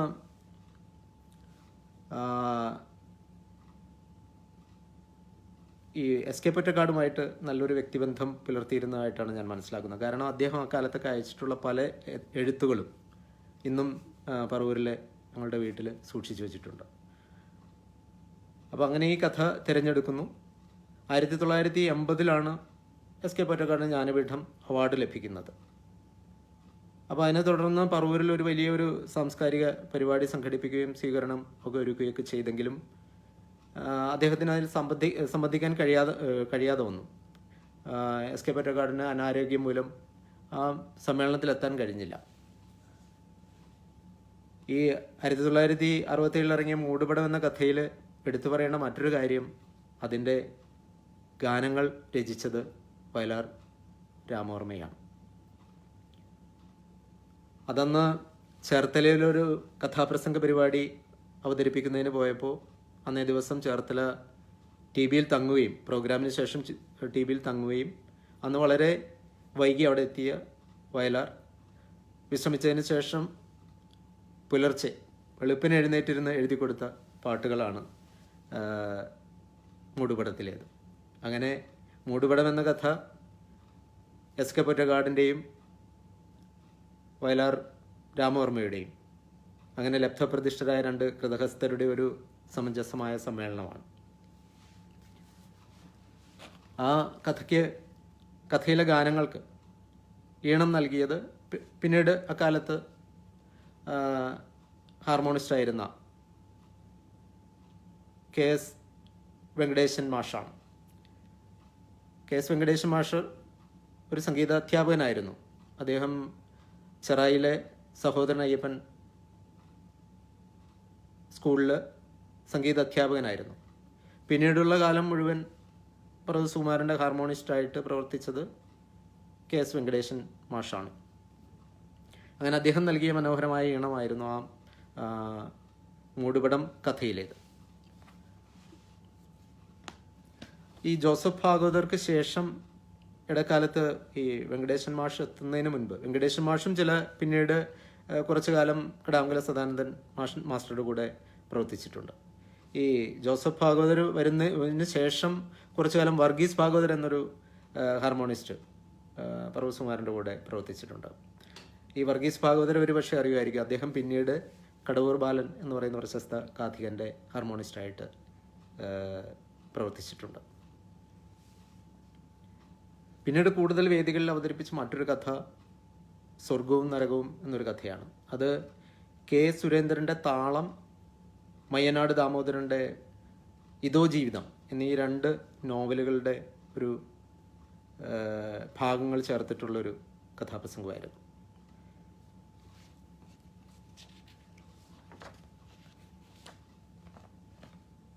പിന്നീട് അവതരിപ്പിച്ചതൊരു പുരാണ കഥയാണ്. പുരാണ കഥ അത് പിന്നീട് അവതരിപ്പിച്ചതെന്ന് പറയുമ്പോൾ ഞാൻ ശ്രദ്ധിച്ചിട്ടുള്ള ഒരു കഥയെക്കുറിച്ചാണ് പറയുന്നത്. അത് പരശുരാമൻ എന്നൊരു പുരാണ കഥയാണ്. അത് ഭൃഗുവിൻ്റെ ചരിതം മുതൽ പരശുരാമൻ്റെ കാലഘട്ടം വരെയുള്ള ഒരു ചരിത്രം പറഞ്ഞുകൊണ്ട് അവതരിപ്പിച്ചിരുന്നൊരു കഥയാണ് പരശുരാമൻ. ഈ പരശുരാമൻ എന്ന കഥയിലും വെങ്കടേശൻ മാസ്റ്ററുടെ കയ്യൊപ്പ് പതിഞ്ഞ ഈണങ്ങൾ ഉള്ളൊരു കഥയാണത്. ഞാനിപ്പോഴും ഓർക്കുന്നു, അതിൽ ബിഹാഗ്, യമൻ, മാണ്ട് തുടങ്ങിയ ഹിന്ദുസ്ഥാനി രാഗങ്ങളെല്ലാം നൽകിയ ഈണങ്ങൾ ആ കഥയ്ക്ക് വളരെയധികം ചാരുത ഏകിയ ഗാനങ്ങളായിരുന്നു. അങ്ങനെ ഒട്ടേറെ നല്ല ഗാനങ്ങൾ ഉള്ളൊരു ഇരടികളുള്ളൊരു കഥയായിരുന്നു പരശുരാമൻ. ഈ പരശുരാമന് ശേഷം പിന്നെ തയ്യാറാക്കിയൊരു കഥയാണ് ജയശങ്കർ പ്രസാദിൻ്റെ കങ്കാൾ എന്ന നോവലിൻ്റെ കഥാപ്രസംഗ ആവിഷ്കാരം.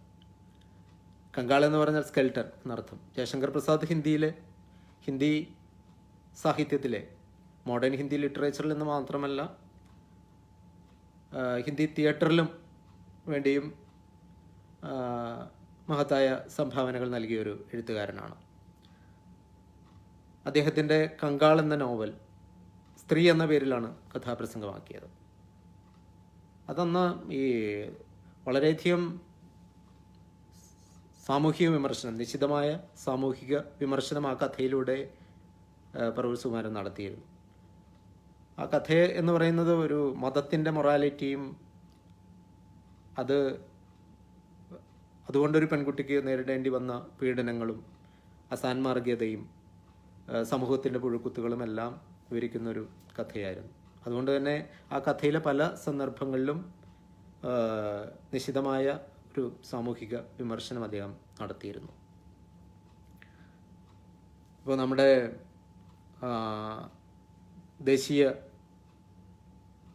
പതാക മൂവർണ്ണക്കൊടി നമ്മുടെ ദേശീയ പക്ഷി മയിൽ, നമുക്കൊരു ദേശീയ ഗാനമുണ്ട് ജനഗണമന, നമുക്കൊരു ദേശീയ മൃഗം ഏത് വേണമെന്ന് വന്നപ്പോൾ അന്ന് ബ്ലിറ്റ്സ് എന്ന ടാബ്ലോയിഡിൻ്റെ ദ ലാസ്റ്റ് പേജ് എന്നൊരു കോളം ചെയ്തിരുന്ന കെ അബ്ബാസ് എന്ന എഴുത്തുകാരൻ എഴുതുകയുണ്ടായി, ഇവിടെ മനുഷ്യരുണ്ടല്ലോ എന്നുള്ളത്. അപ്പോൾ അതെല്ലാം കോട്ട് ചെയ്തുകൊണ്ട് വളരെ നിശിതമായ ഭാഷയിൽ സാമൂഹിക വിമർശനം നടത്തിയ ഒരു കഥ കൂടിയാണ്. അതോടൊപ്പം ഒരു സോഷ്യൽ റിഫോമിൻ്റെ ആവശ്യത്തെ കൂടി ഊന്നി പറഞ്ഞുകൊണ്ട് അവസാനിപ്പിക്കുന്നൊരു കഥയായിരുന്നു അത്. ഉത്തരേന്ത്യൻ പശ്ചാത്തലത്തിൽ അവതരിപ്പിച്ചൊരു കഥയായതുകൊണ്ട് അതിൽ ഹിന്ദുസ്ഥാനി ഒരു സംഗീത ശാഖയായ ഖവാലി ആ കഥയിൽ അവതരിപ്പിക്കുകയുണ്ടായി. അതൊരു 6-7 മിനിറ്റ് നീണ്ടു നിൽക്കുന്നൊരു മനോഹരമായ ഒരു ഖവാലിയും ആ കഥയിൽ ഉൾപ്പെടുത്തിയിട്ടുണ്ടായിരുന്നു.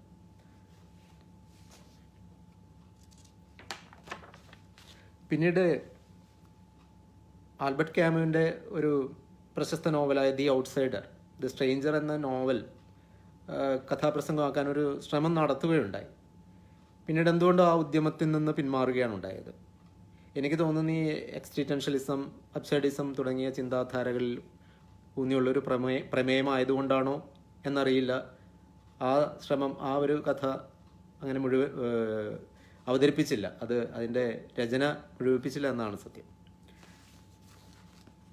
അപ്പോൾ ഇവിടെ ഞാനിപ്പോൾ പറഞ്ഞുകൊണ്ടിരുന്നത് കുറച്ച് അദ്ദേഹം അവതരിപ്പിച്ച കഥകൾ, ഞാൻ കുറച്ചൊക്കെ മനസ്സിലാക്കിയിട്ടുള്ള കഥകളുടെ ഒരു സംക്ഷിപ്തമായ വിവരണമാണ് നൽകിയത്.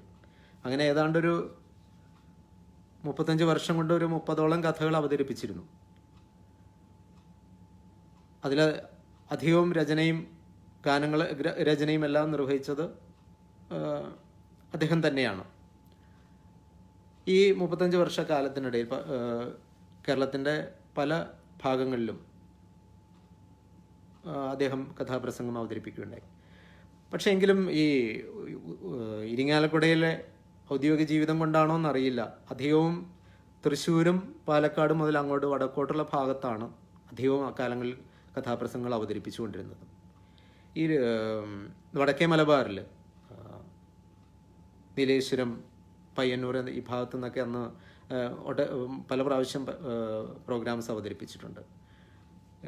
പയ്യന്നൂർ, നീലേശ്വരം ഭാഗത്തു നിന്നൊക്കെ പലരും വന്ന് പ്രോഗ്രാം ബുക്ക് ചെയ്യുന്നതിന് വീട്ടിൽ വന്ന് താമസിച്ച് ബുക്ക് ചെയ്ത് പോയതെല്ലാം ഞാൻ ഓർക്കുകയാണ്. അങ്ങനെ ഒരേ വേദിയിൽ തന്നെ തുടർച്ചയായി 12 വർഷം ഒരേ വേദിയിൽ തന്നെ കഥ പറഞ്ഞ അനുഭവമുണ്ട്. കൊടുങ്ങല്ലൂർ ക്ഷേത്രത്തിൽ, കൊടുങ്ങല്ലൂർ കാവിൽ 11 പ്രാവശ്യം കഥാപ്രസംഗം അവതരിപ്പിച്ചു.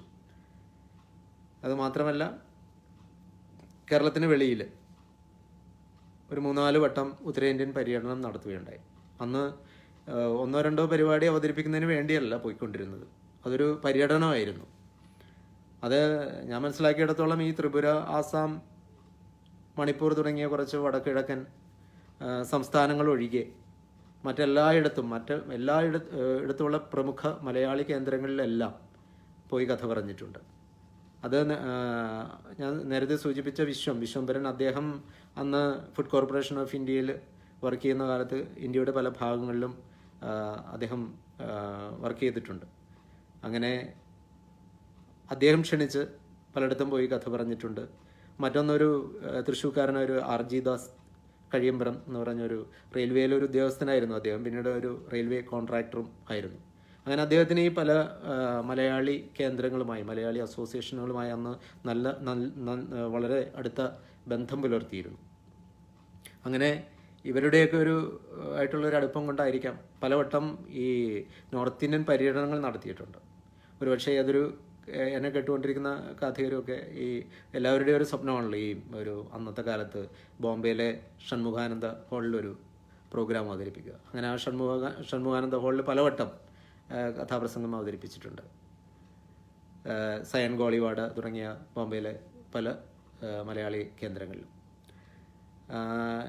1986 ആണെന്ന് തോന്നുന്നു, അന്ന് ഈ കർണാടക സംസ്ഥാനത്തിൽ ഏതാണ്ട് അതിൻ്റെ ഒരു വടക്കേ അതിർത്തിയോട് ചേർന്ന് കിടക്കുന്ന വാടി എന്നൊരു സ്ഥലമുണ്ട്. അവിടെ ഒരു അയ്യപ്പൻ വിളക്കിന് 1986 പോയൊരു കഥ പറഞ്ഞതാണ് ഇങ്ങനെ കേരളത്തിന് പുറത്തു പോയി അവതരിപ്പിച്ച ഒരു കഥകളിൽ അവസാനത്തെ കഥ. ഇതിനിടയിൽ 1960 ഒരു സിലോണിൽ പോയി അന്ന് ഒരു ചതയദിന ആഘോഷത്തിൻ്റെ ഭാഗമായിട്ട് സംഘടിപ്പിച്ച ഒരു പരിപാടിയിൽ അന്ന് സിലോണിൽ പോയി കഥ പറഞ്ഞു. അത് തൃശ്ശൂർക്കാരനായൊരു ധർമ്മബിന്ദു എന്ന് പറയുന്നൊരു സിലോൺ മലയാളി, അദ്ദേഹം ത്തിൻ്റെ ക്ഷണം സ്വീകരിച്ചാണ് അന്ന് അവിടെ പോയി കഥ അവതരിപ്പിച്ചത്.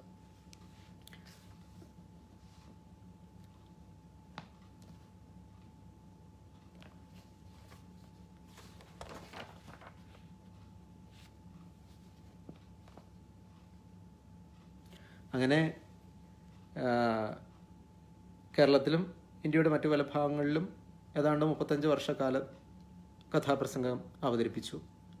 1987 സെപ്റ്റംബർ 14 ഒരു അഷ്ടമിരോഹിണി നാളിൽ അവതരിപ്പിച്ച ഒരു പ്രോഗ്രാമാണ് അദ്ദേഹം കഥാപ്രസംഗ വേദിയിൽ അവസാനമായിട്ട് അവതരിപ്പിക്കുന്ന ഒരു അദ്ദേഹത്തിൻ്റെ ഒരു അവസാന വേദി അതായിരുന്നു.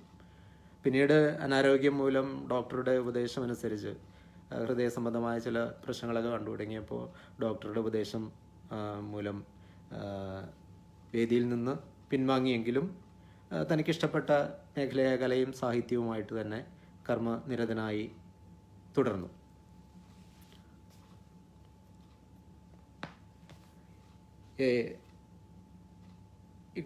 ഇതിനിടയിൽ എടുത്തു പറയേണ്ട ഒരു കാര്യം, 1980 ഈ സാംബശിവൻ്റെ നേതൃത്വത്തിൽ പുരോഗമന കഥാപ്രസംഗ കലാസംഘടന രൂപീകൃതമാകുന്നത്. അന്നു മുതൽ ഉത്തരമേഖലയുടെ പ്രസിഡൻ്റായി പ്രൊഫസർമാരൻ പ്രവർത്തിച്ചു. അങ്ങനെ സംഘടനയുടെ പല ഭാഗത്തും വാർഷിക സമ്മേളനങ്ങൾ സംഘടിപ്പിക്കുന്നതിലെല്ലാം അദ്ദേഹം മുന്നിട്ട് നിന്നിരുന്നു. പുനലൂർ, കൊടുങ്ങല്ലൂർ, തൃശ്ശൂർ തുടങ്ങിയ സ്ഥലങ്ങളിൽ വെച്ച് നടന്ന പുരോഗമന കഥാപ്രസംഗ കലാസംഘടനയുടെ സമ്മേളനങ്ങളിൽ അദ്ദേഹം പല സമ്മേളനങ്ങളിലും ഗവേഷണാത്മകമായ പ്രബന്ധങ്ങൾ അവതരിപ്പിക്കുകയുണ്ടായി. 1984 അന്ന് പുരോഗമന കഥാപ്രസംഗ കലാസംഘടന വളർന്നു വരുന്ന കാഥികർക്ക് വേണ്ടി ഒരു ശില്പശാല സംഘടിപ്പിക്കണമെന്ന് തീരുമാനിക്കുന്നത്. അന്ന് യുവകാഥികർക്ക്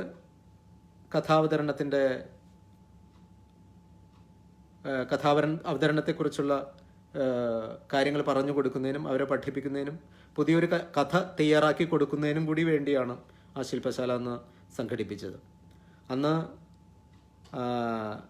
ആ ക്ലാസ്സുകൾ കൈകാര്യം ചെയ്യുന്നതിന് 3 പേരെയാണെന്ന് ചുമതലപ്പെടുത്തിയത്.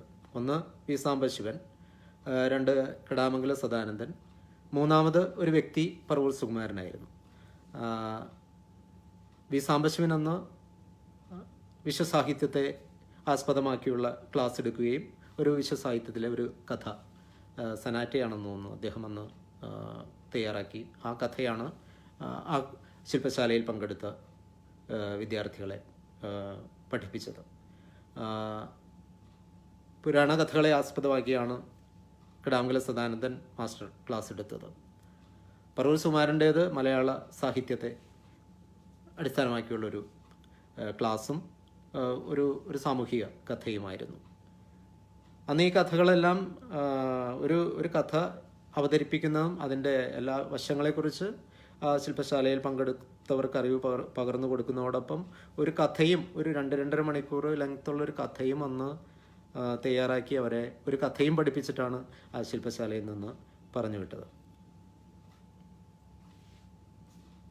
അപ്പോൾ ഈ സംഘടനാ പ്രവർത്തനമായിട്ട് നിൽക്കുമ്പോൾ അന്ന് പലരും ഈ സംഘടനയിൽ നിന്ന് മാറി നിന്നിട്ടുള്ളവരും ഒക്കെ ഉണ്ട്. അവരെയെല്ലാം ഈ സംഘടനയിലേക്ക് അടുപ്പിക്കുന്നതിനും എല്ലാം അദ്ദേഹത്തിന് അത്തരത്തിലുള്ള ഒരു ഈഗോ ക്ലാഷ് ഒന്നും ഉണ്ടായിരുന്നില്ല. പല കാര്യങ്ങളിലും അതൊന്നും അത്തരത്തിലുള്ള ചിന്തകളൊന്നും കടന്ന് വരാറുണ്ടായിരുന്നില്ല.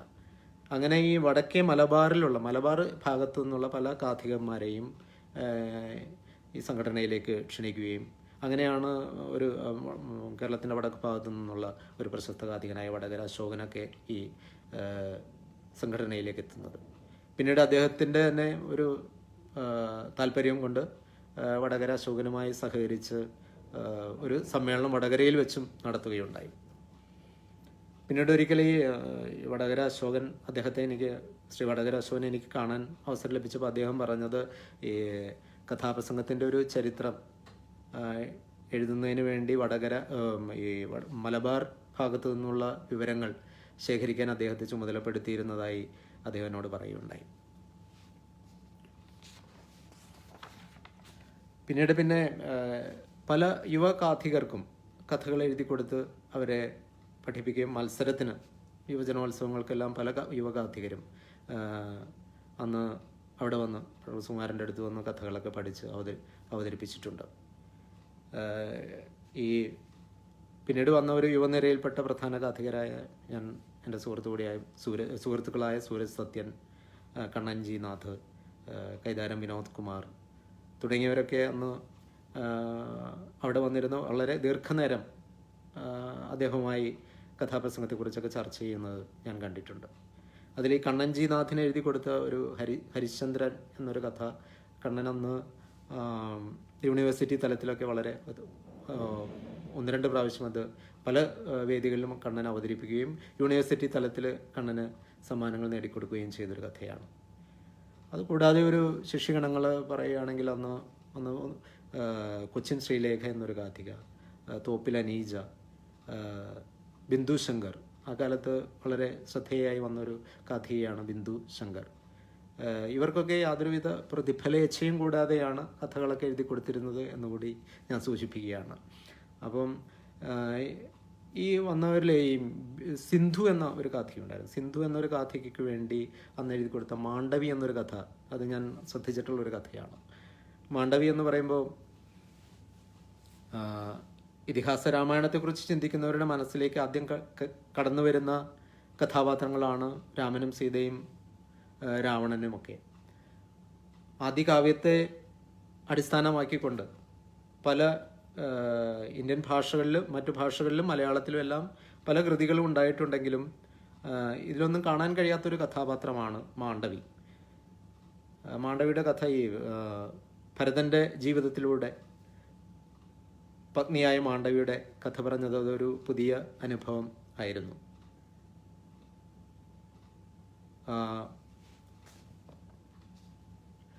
ഈ രാമായണത്തിൻ്റെ താളുകളിലൊന്നും കാണാതെ പോയ മാണ്ഡവിയുടെ ഈ കഥ ഒരു നവവ്യാഖ്യാനത്തോടെ അന്ന് അവതരിപ്പിച്ചപ്പോൾ ആ കഥയും ആ കാഥയ്ക്കും അന്ന് ശ്രദ്ധേയയാകാൻ കഴിഞ്ഞു.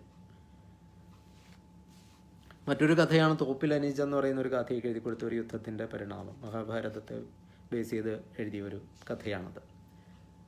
കൂടാതെ ഒരു നല്ലൊരു സംഘാടകനും കൂടിയായിരുന്നു അദ്ദേഹം. പുരോഗമന കലാ സാഹിത്യ സംഘടനയിൽ പ്രവർത്തിച്ചിരുന്നു. അതേപോലെ തന്നെ സഹോദരൻ അയ്യപ്പൻ സ്മാരക trust, Yuvakala Sahithi, IPTA, Kerala pensioners association, Kerala printers association, അങ്ങനെ ഞാനന്ന് അദ്ദേഹം മരിക്കുമ്പോൾ 20-22 സംഘടനകളുടെ ഭാരവാഹിയാണ്. അത് ഞാനന്ന് പത്രത്തിൽ വന്ന ആ ഒരു ലിസ്റ്റ് ഞാൻ ഓർക്കുകയാണ് ഇപ്പോൾ. അങ്ങനെ ഒരു നല്ലൊരു സംഘാടകനും കൂടിയായിരുന്നു. ഈ അവസരത്തിലാണ് ഒരു കാര്യം പറയേണ്ടതുള്ളത്. ഒരു 1974 74-76 കാലഘട്ടത്തിലാണ് പറവൂരിലൊരു കലാ സാംസ്കാരിക വേദി എന്നൊരു സംഘടന രൂപം കൊള്ളുന്നത്. അതിൻ്റെ രക്ഷാധികാരി അഭിനയ ചക്രവർത്തി, കായംകുളം കൊച്ചുണ്ണിയുടെ വേഷം അഭിനയിച്ച് പ്രസിഡന്റിൻ്റെ അവാർഡ് നേടിയ വി ടി അരവിന്ദാക്ഷ മേനോനായിരുന്നു ആ കലാ സാംസ്കാരിക വേദിയുടെ രക്ഷാധികാരി. പ്രസിഡന്റ് കിടാംകുല സദാനന്ദൻ, സുകുമാരൻ അതിൻ്റെ സെക്രട്ടറി ആയിരുന്നു. എനിക്ക് തോന്നുന്നത് ഏതാണ്ട് എറണാകുളം, തൃശ്ശൂർ, പാലക്കാട് ഭാഗത്തു നിന്നുള്ള കലാകാരന്മാർ, അവർ അതിൽ ഗായകരുണ്ട്, മറ്റു സംഗീത ഉപകരണങ്ങൾ കൈകാര്യം ചെയ്യുന്നവരുണ്ട്. അങ്ങനെ ഒരു കലാകാരന്മാരുടെ ഒരു മഹാസംഗമമായിരുന്നു അത്. ഇതിൻ്റെ പല യോഗങ്ങളും അന്ന് പറവൂരിൽ വെച്ച് സംഘടിപ്പിച്ചിട്ടുണ്ട്. അപ്പോൾ അന്ന് ഈ കലാരംഗത്ത് അവശത അനുഭവിക്കുന്നവർ, അകാലത്തിൽ പൊലിഞ്ഞു പോയ ചില കലാകാരന്മാർ, അവരുടെ അവശത അനുഭവിക്കുന്ന കുടുംബങ്ങൾക്ക് ചെറിയ സഹായം ചെയ്യുന്നതിന് വേണ്ടിയുള്ള ഫണ്ട് റൈസിങ് പ്രോഗ്രാംസ്, ഇതൊക്കെ സംഘടിപ്പിക്കുന്നതിലും മുൻപന്തിയിൽ നിന്നിട്ടുണ്ട്. അത്തരത്തിലൊരു പരിപാടിയായിരുന്നു അന്ന് സംഘടിപ്പിച്ച ഒരു നാടകം. ഞാൻ ഇപ്പം നേരത്തെ സൂചിപ്പിച്ച V T Aravindaksha Menon, Kidamkula Sadananda master, Paravur Sukumaran, ഇവരൊക്കെ ഒരുമിച്ച് ചേർന്ന് അഭിനയിച്ച ഒരു ടിക്കറ്റ് പ്രോഗ്രാം ഉണ്ടായിരുന്നു. അതിലെടുത്ത് പറയേണ്ട മറ്റൊരു നടനാണ് ഈയിടെ അന്തരിച്ച പാപ്പുക്കുട്ടി ഭാഗവതർ. അദ്ദേഹം ആ നാടകത്തിൽ അഭിനയിച്ചിരുന്നു.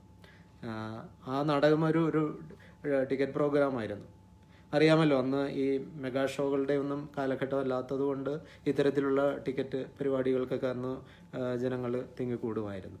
ആ പ്രോഗ്രാം തെറ്റില്ലാത്തൊരു എമൗണ്ട് കളക്ട് ചെയ്യുന്നതിന് സഹായിക്കുകയും ചെയ്തു. അങ്ങനെ ആ സംഖ്യ അന്ന് ധനശേഖരാർത്ഥം സംഘടിപ്പിച്ച് ലഭിച്ച ആ തുക ആ കലാകാരൻ്റെ കുടുംബത്തിന് കൈമാറുകയും ചെയ്തു. അങ്ങനെ ഒട്ടേറെ പ്രവർത്തനങ്ങൾ, ഇത്തരത്തിലുള്ള പ്രവർത്തനങ്ങൾ സംഘടിപ്പിക്കുന്നതിലൊക്കെ വളരെ മുൻപന്തിയിൽ നിന്നിട്ടുള്ളൊരു ആളാണ്. പിന്നെ ഞാൻ ഈ ഒരു അനുസ്മരണം പറയുമ്പോൾ ഒരു കാര്യം പറയാതെ പോയി കഴിഞ്ഞാൽ അത് ഇതിലൊരു പോരായ്മയായി തോന്നുന്നു എന്നുള്ളതുകൊണ്ട് അതുകൂടെ സൂചിപ്പിക്കുകയാണ്. കിടാമംഗലം സദാനന്ദനും സുകുമാരനുമായിട്ടുള്ളൊരു വലിയൊരു ബന്ധം ഉണ്ട്. അത് അതിന് ഒരു നിർവചനങ്ങളിലൊന്നും ഒതുക്കാൻ പറ്റാത്ത ഒരു ബന്ധമായിരുന്നു അവർ തമ്മിൽ. നേര് പറഞ്ഞാൽ കിടാമംഗലം സദാനന്ദൻ സുകുമാരൻ്റെ ഗുരുനാഥനാണ്.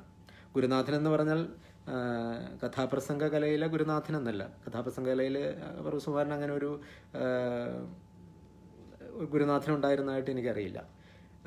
ഞാൻ പറഞ്ഞത് ആദ്യം സൂചിപ്പിച്ചല്ലോ, SNV സംസ്കൃത പാഠശാല, അവിടെ അന്ന് സംസ്കൃത അധ്യാപകനായിരുന്നു കിടാമംഗലം സദാനന്ദൻ. അങ്ങനെ സുകുമാരൻ സംസ്കൃതം പഠിപ്പിച്ച അധ്യാപകൻ കൂടിയാണ് കിടാമംഗലം സദാനന്ദൻ. അക്കാലത്ത് കേരളത്തിൽ അറിയപ്പെടുന്ന ഗാഥികനും എന്ന് മാത്രമല്ല സിനിമയിലും സിനിമ ഗാനങ്ങൾ രചിക്കുകയൊക്കെ ചെയ്തുകൊണ്ടിരുന്ന ആ ഒരു വ്യക്തിത്വം, ആ ഒരു സുമുഖനും സുന്ദരനുമായ ആ വ്യക്തിയോട് തോന്നിയ ഒരു ആരാധനയായിരിക്കാം.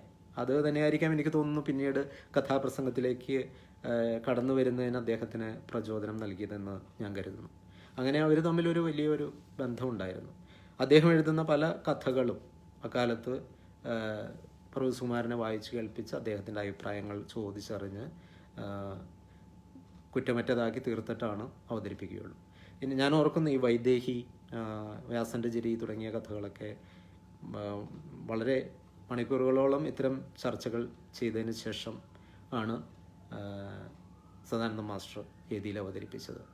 അന്ന് സൂരജും എന്നോട് പറയുകയുണ്ടായി, കിടാമംഗലം സദാനന്ദ മാസ്റ്ററുടെ മകൻ്റെ ഒരു ബുക്ക് സ്റ്റാൾ ഉണ്ടായിരുന്നു പറവൂർ.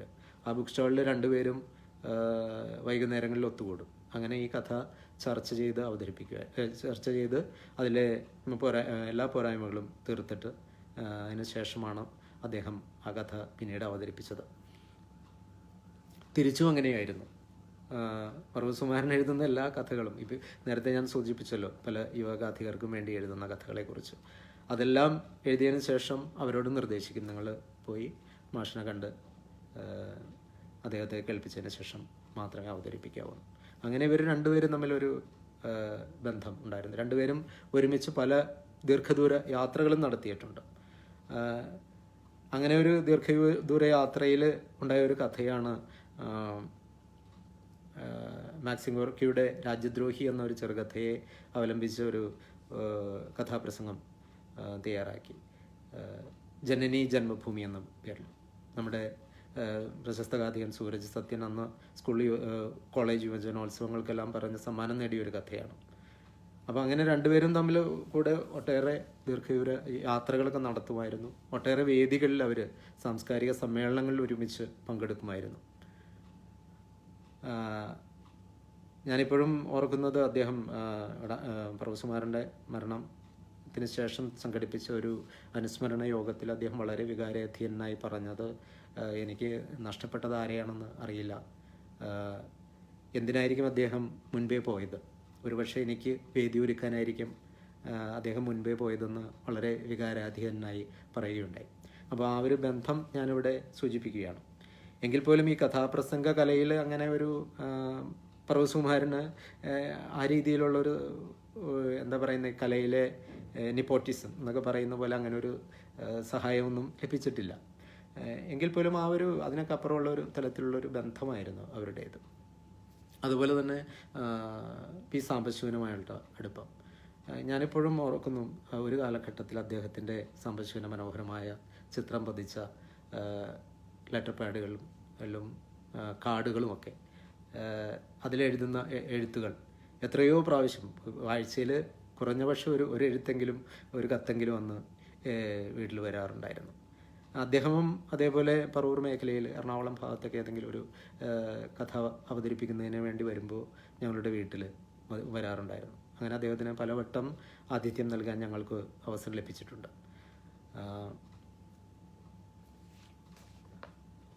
പിന്നീട് ഇനി ഒരു അടുത്തായിട്ട് എനിക്ക് അദ്ദേഹത്തിൻ്റെ ഒരു സവിശേഷതയായിട്ട് എനിക്ക് പറയാനുള്ളത് ഒരു പുസ്തകങ്ങളോടുള്ളൊരു സ്നേഹമാണ്. പുസ്തകത്തെ അത്രയധികം സ്നേഹിച്ചിരുന്നു. ഞാൻ പറഞ്ഞല്ലോ, ഇരിങ്ങാലക്കുടയിലെ ആയിരുന്നു ഒരു സ്കൂളിലായിരുന്നു ഔദ്യോഗിക ജീവിതം. അപ്പോൾ അന്ന് അദ്ദേഹത്തിന് അവിടെ ഒരു ലോഡ്ജിലൊരു റൂമുണ്ട്.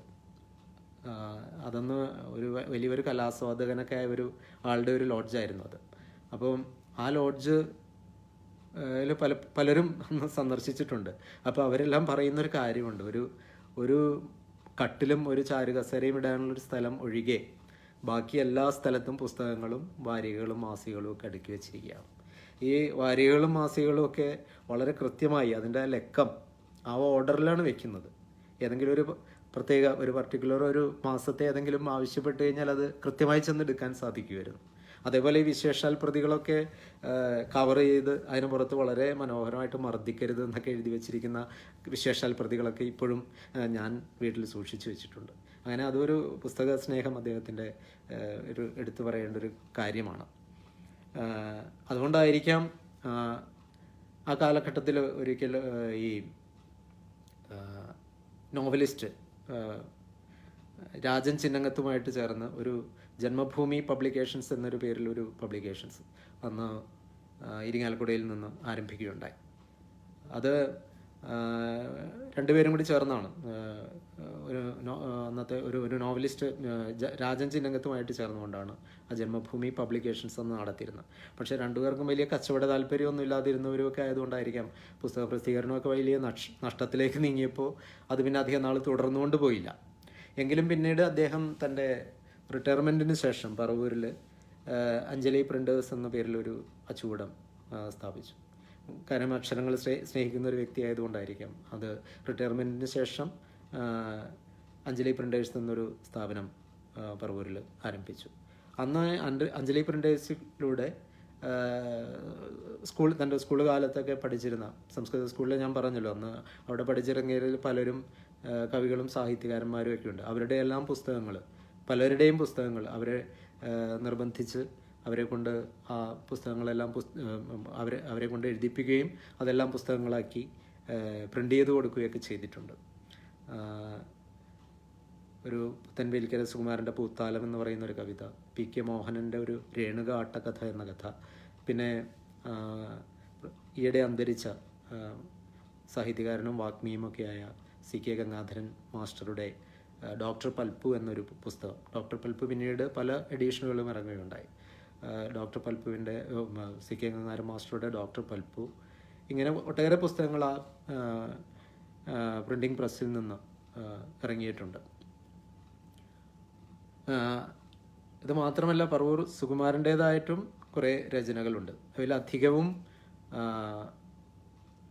വിശേഷാൽ പ്രതികളിൽ ഒക്കെ വിശ്രമിക്കുന്നവയാണ്. അതെല്ലാം ക്രോഡീകരിച്ച് ഒരു പുസ്തക രൂപത്തിൽ ഇറക്കാൻ അന്ന് സദാനന്ദ മാസ്റ്റർ ശ്രമിച്ചിട്ട് കുറച്ച് അത്തരത്തിലുള്ള ലേഖനങ്ങളെല്ലാം ചേർത്തൊരു പുസ്തക രൂപേണ, ഒരു സ്മരണിക രൂപേണ ഇറങ്ങുകയുണ്ടായി. ഇനിയും കുറേ അത്തരത്തിലുള്ള ലേഖനങ്ങൾ ഉണ്ട്. അത് ഒന്ന് കമ്പയർ ചെയ്ത് ഒന്ന് ക്രോഡീകരിച്ചുകൊണ്ട് പുസ്തക രൂപത്തിൽ ഇറക്കാനുള്ളൊരു ശ്രമം ഞാൻ നടത്തിക്കൊണ്ടിരിക്കുന്നുണ്ട്. അതേപോലെ അന്ന് പലർക്കുമായിട്ട് എഴുതി കൊടുത്ത കഥാപ്രസംഗങ്ങൾ, മത്സരങ്ങൾക്കൊക്കെ വേണ്ടി എഴുതി കൊടുത്ത കഥാപ്രസംഗങ്ങൾ, ആ കാലഘട്ടത്തിൽ തന്നെ മത്സര കഥകൾ എന്ന പേരിലൊരു പുസ്തക രൂപത്തിൽ പ്രിൻ്റ് ചെയ്യാൻ തുടങ്ങിയെങ്കിലും പ്രസ്സിൽ മറ്റ് തിരക്കുകളൊക്കെ വന്നപ്പോൾ ഇത് മാറ്റിവെച്ചു. അതിൻ്റെ അച്ചടി മുടങ്ങുകയും ചെയ്തു. അപ്പോൾ അത് മത്സര കഥകൾ എന്ന പേരിലൊരു പുസ്തകം അതിനെക്കുറിച്ച് ഞാൻ ആലോചിച്ചുകൊണ്ടിരിക്കുകയാണ്. ഒരു പത്രപ്രവർത്തകൻ കൂടിയായിരുന്നു അദ്ദേഹം. പല പത്രങ്ങളുടെയും പത്രാധിപ സമിതിയിൽ പ്രവർത്തിച്ചിട്ടുണ്ട്. പുരോഗമന കഥാപ്രസംഗ കലാസംഘടനയുടെ കഥാപ്രസംഗൻ എന്ന മാസിക തുടങ്ങിയപ്പോൾ അതിലൊരു പത്രാധിപ സമിതിയിൽ അംഗമായിരുന്നു. തൃശ്ശൂരിൽ നിന്ന് ഇറങ്ങിയിരുന്ന തീനാളം എന്നൊരു പത്രം, ഗ്രേറ്റ് മാർച്ച് എന്നൊരു പത്രം, ഇതിലെല്ലാം പത്രാധിപ സമിതിയിലും അദ്ദേഹം പ്രവർത്തിച്ചിട്ടുണ്ട്. അത് മാത്രമല്ല ആ കാലഘട്ടത്തിൽ ഇറങ്ങിയിരുന്ന പല സ്മരണികകളുടെയും ചീഫ് എഡിറ്ററായിട്ട് പ്രവർത്തിക്കുകയും ചെയ്തിട്ടുണ്ട്. അന്ന് ആ ഭാഗത്ത് ഉള്ള പല ഗ്രന്ഥശാലകൾ, പല വ്യക്തികളുടെയൊക്കെ വ്യക്തികളും സ്ഥാപനങ്ങളുടെയൊക്കെ സുവർണ ജൂബിലി ആഘോഷങ്ങൾ, ചില വ്യക്തികളുടെ സപ്തതി ആഘോഷം, അങ്ങനെ അതൊക്കെ ആയിട്ട് ബന്ധപ്പെട്ട് ഇറങ്ങിയ സ്മരണികകളുടെ എല്ലാം ഒരു ചീഫ് എഡിറ്ററായിട്ടും അദ്ദേഹം വർക്ക് ചെയ്തിട്ടുണ്ട്. പിന്നെ ചില നാടകങ്ങൾക്ക് വേണ്ടി അന്ന് ഗാനങ്ങൾ രചിച്ചിട്ടുണ്ട്. അതിലെനിക്ക് എൻ്റെ ഓർമ്മയിൽ തങ്ങി നിൽക്കുന്നൊരു ഗാനം ചക്രവാള സീമയിൽ ചന്ദന ശീതള ഭൂമി എന്ന് തുടങ്ങുന്നൊരു ഗാനം. അത് MK അർജുനൻ മാസ്റ്ററാണ് അതിൻ്റെ സംഗീതം ചെയ്തത്. ഇത് കൂടാതെ ഒരു സിനിമയ്ക്ക് വേണ്ടിയും ഗാനം രചിക്കുകയുണ്ടായി. ഓർമ്മിക്കാനേറെയില്ല എന്ന് പറയുന്ന ഒരു ചിത്രത്തിന് വേണ്ടിയായിരുന്നു അത് അതിൻ്റെ സംഗീത സംവിധാനം ചെയ്തത് പ്രൊഫസർമാരുടെ ഹാർമോണിസ്റ്റായ ഞാൻ നേരത്തെ സൂചിപ്പിച്ച വെങ്കടേശൻ മാസ്റ്ററാണ്. വെങ്കടേശൻ മാസ്റ്റർ അന്ന് മദ്രാസിൽ ചെന്ന്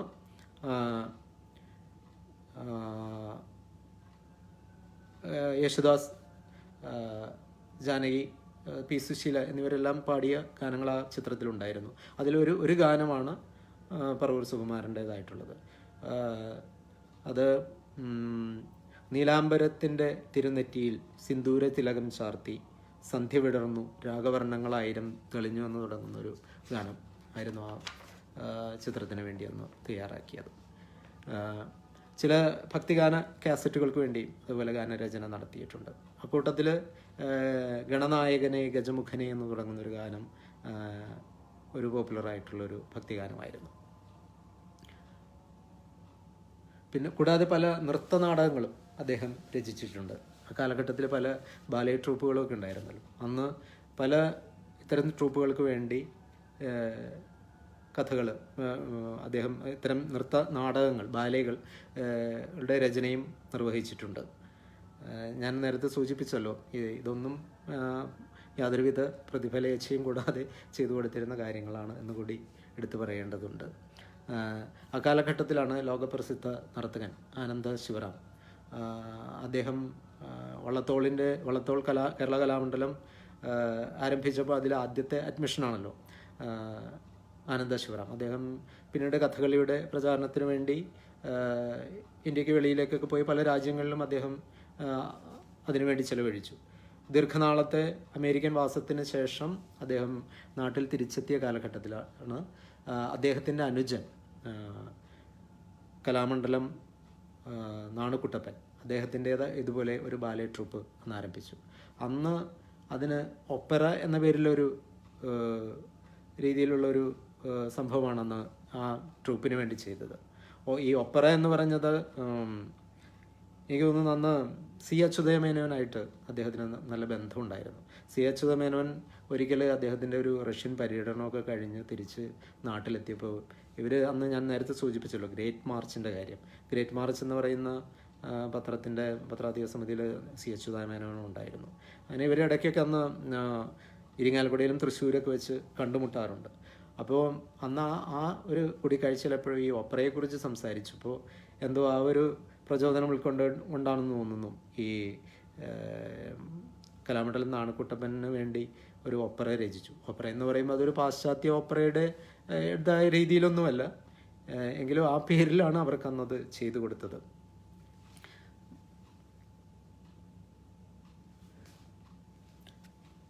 അതേപോലെ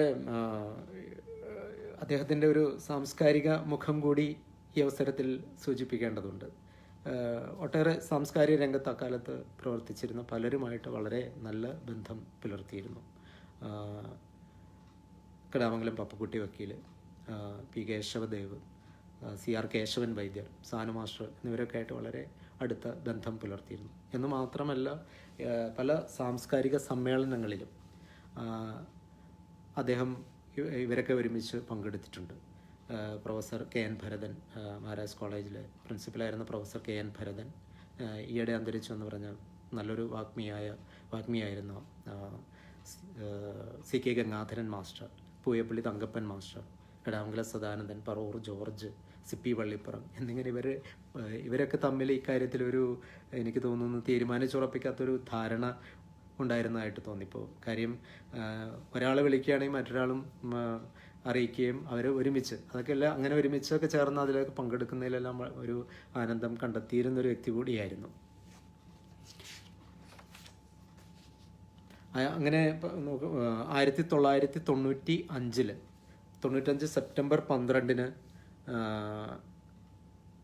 ചെറായി, പറവൂരിൻ്റെ അടുത്തുള്ള ചെറായി എന്ന സ്ഥലത്ത് സംഘടിപ്പിച്ച ഒരു സാംസ്കാരിക സമ്മേളനത്തിലാണ് അവസാനമായിട്ട് പങ്കെടുക്കുന്നത്. അത് ഡോക്ടർ സുകുമാർ അഴീക്കോട്, കുഞ്ഞുണ്ണി മാഷൊക്കെ പങ്കെടുത്തൊരു ചടങ്ങായിരുന്നു. അത് ഒരു സാംസ്കാരിക സമ്മേളനമായിരുന്നു. അത് അന്ന് ഞാൻ ഓർക്കുന്നു, കുഞ്ഞുണ്ണി മാഷ് വീട്ടിൽ വന്ന് അവർ പറവൂർ സുകുമാരനും കുഞ്ഞുണ്ണി മാഷും ഒരുമിച്ചാണ് ആ സാംസ്കാരിക സമ്മേളനത്തിന് പോയത്. അതായിരുന്നു അദ്ദേഹം അവസാനമായിട്ട് പങ്കെടുത്ത ഒരു പൊതുചടങ്ങ്. 1995 സെപ്റ്റംബർ 12. 1995 സെപ്റ്റംബർ 14 അദ്ദേഹം കഥാവശേഷനാകുന്നത്. അപ്പം ആ ഒരു സമയം വരെ വളരെ കർമ്മനിരതനായിട്ട് തന്നെയായിരുന്നു ഉള്ളൊരു ജീവിതമായിരുന്നു അദ്ദേഹത്തിൻ്റേത്. അപ്പം അതിനുശേഷം പിന്നീട് പറവൂർ സുകുമാരൻ സ്മാരക ട്രസ്റ്റ് എന്ന പേരിൽ ഒരു ട്രസ്റ്റ് രൂപീകരിച്ചുകൊണ്ട് അദ്ദേഹത്തിൻ്റെ സ്മരണ നിലനിർത്തുന്നതിന് രൂപീകരിക്കുകയുണ്ടായി. പറവൂർ സുകുമാരൻ സ്മാരക ട്രസ്റ്റിൻ്റെ പേരിൽ അതിൻ്റെ പേരിലുള്ള അവാർഡുകൾ പല കേരളത്തിലെ പ്രമുഖരായ കാഥികർക്കും നൽകി വന്നുകൊണ്ടിരിക്കുകയാണ്. ഇന്ന് കഥാപ്രസംഗ വേദിയിൽ സജീവമായിട്ട് നിൽക്കുന്ന പല കാഥികർക്കും ഇതിനോടകം തന്നെ ആ അവാർഡ് പറവൂർ സുകുമാരൻ സ്മാരക ട്രസ്റ്റ് കാഥിക സുരഭി അവാർഡ് എന്ന പേരിലുള്ള ഒരു അവാർഡാണ്. അത് ഇതിനോടകം നൽകിക്കഴിഞ്ഞു. Shri Ayilam Unnikrishnan, Kollam P Harshakumar sir, doctor Vasanthakumar Sambasivan, Chirakkara Salimkumar എന്നിങ്ങനെ പലരും ആ അവാർഡിന് അർഹരായി. അതിപ്പോൾ ഈ കോവിഡ് കാലമായതുകൊണ്ട് കഴിഞ്ഞ വർഷം അത് നൽകാൻ സാധിച്ചിട്ടില്ല. അതെന്തായാലും തുടർന്നുകൊണ്ട് പോകണമെന്ന് തന്നെയാണ് എൻ്റെ ആഗ്രഹം. ഞാൻ 2017 പറവൂരിൽ ഒരു പുതിയ വീട് പണിത് അവിടെ അതിൻ്റെ ഗൃഹപ്രവേശ കർമ്മത്തോടനുബന്ധിച്ച് നടന്നൊരു ചടങ്ങിൽ അന്ന് ദിവസം വൈകുന്നേരം ഡോക്ടർ വസന്തകുമാർ സാംബശിവൻ അനശ്വരമാക്കിയ ഒഥല്ലോ എന്ന കഥ അവതരിപ്പിക്കുകയുണ്ടായി.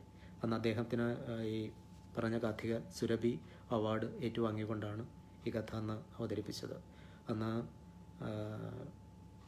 പ്രശസ്ത സംഗീത സംവിധായകൻ രവീന്ദ്രൻ മാഷിൻ്റെ ഭാര്യ സഹധർമ്മിണി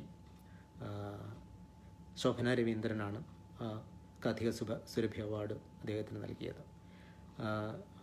അത് ഇനിയും തുടർന്ന് കൊണ്ടുപോകണം എന്ന് തന്നെയാണ് ഞാൻ ആഗ്രഹിക്കുന്നത്. അങ്ങനെ സ്ഥിര പരിശ്രമത്തിലൂടെ ഒരു തലമുറയുടെ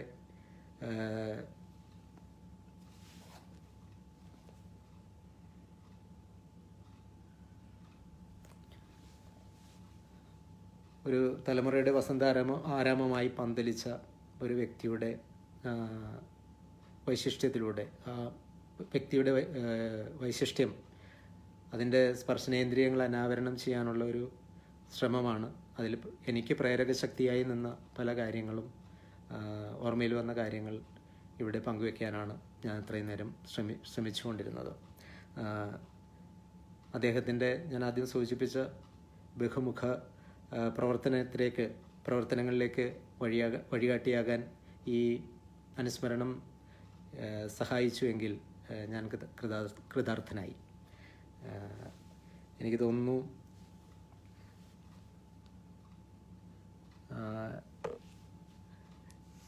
ഇത് ഞാൻ എൻ്റെ ഈ അനുസ്മരണം ഇവിടെ കൺക്ലൂഡ് ചെയ്യാമെന്ന് കരുതുന്നു. ഒരിക്കൽ കൂടി എനിക്കിങ്ങനെ ഈ ഒരു SS നടന സഭയിലൂടെ ഇങ്ങനെ ഒരു അനുസ്മരണം നടത്തുന്നതിന് അവസരം ഒരുക്കിയ SS നടന സഭയുടെ രക്ഷാധികാരി Shri Vettathu Vyasan, chairman doctor Jayaraj Madhavan, secretary Shri Saijuraj Kadakkavoor, director Shri Kadakkavoor Ajay Bose, chief coordinator Shri Payyannur Murali എന്നിവരോടുള്ള നന്ദി ഒരിക്കൽ കൂടി ഞാൻ രേഖപ്പെടുത്തുകയാണ്.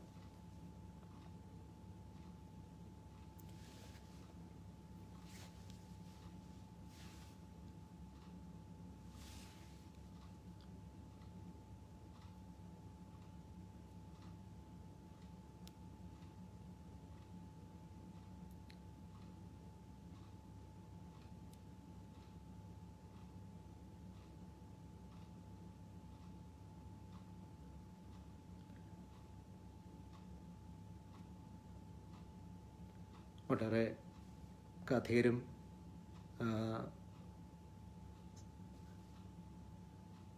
പുളിമാത്ത് ശ്രീകുമാരേട്ടൻ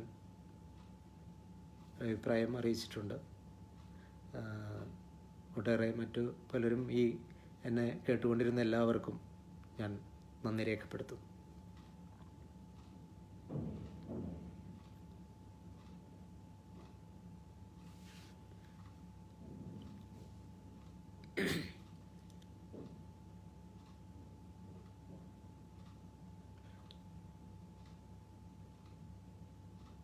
നന്ദി ശ്രീ പയ്യന്നൂർ മുരളി.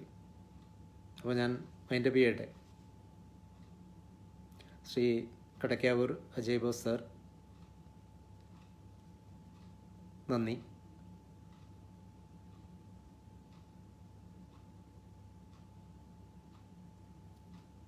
എല്ലാവർക്കും ഒരിക്കൽ കൂടി നന്ദി പറഞ്ഞുകൊണ്ട് ഞാൻ നിർത്തുന്നു.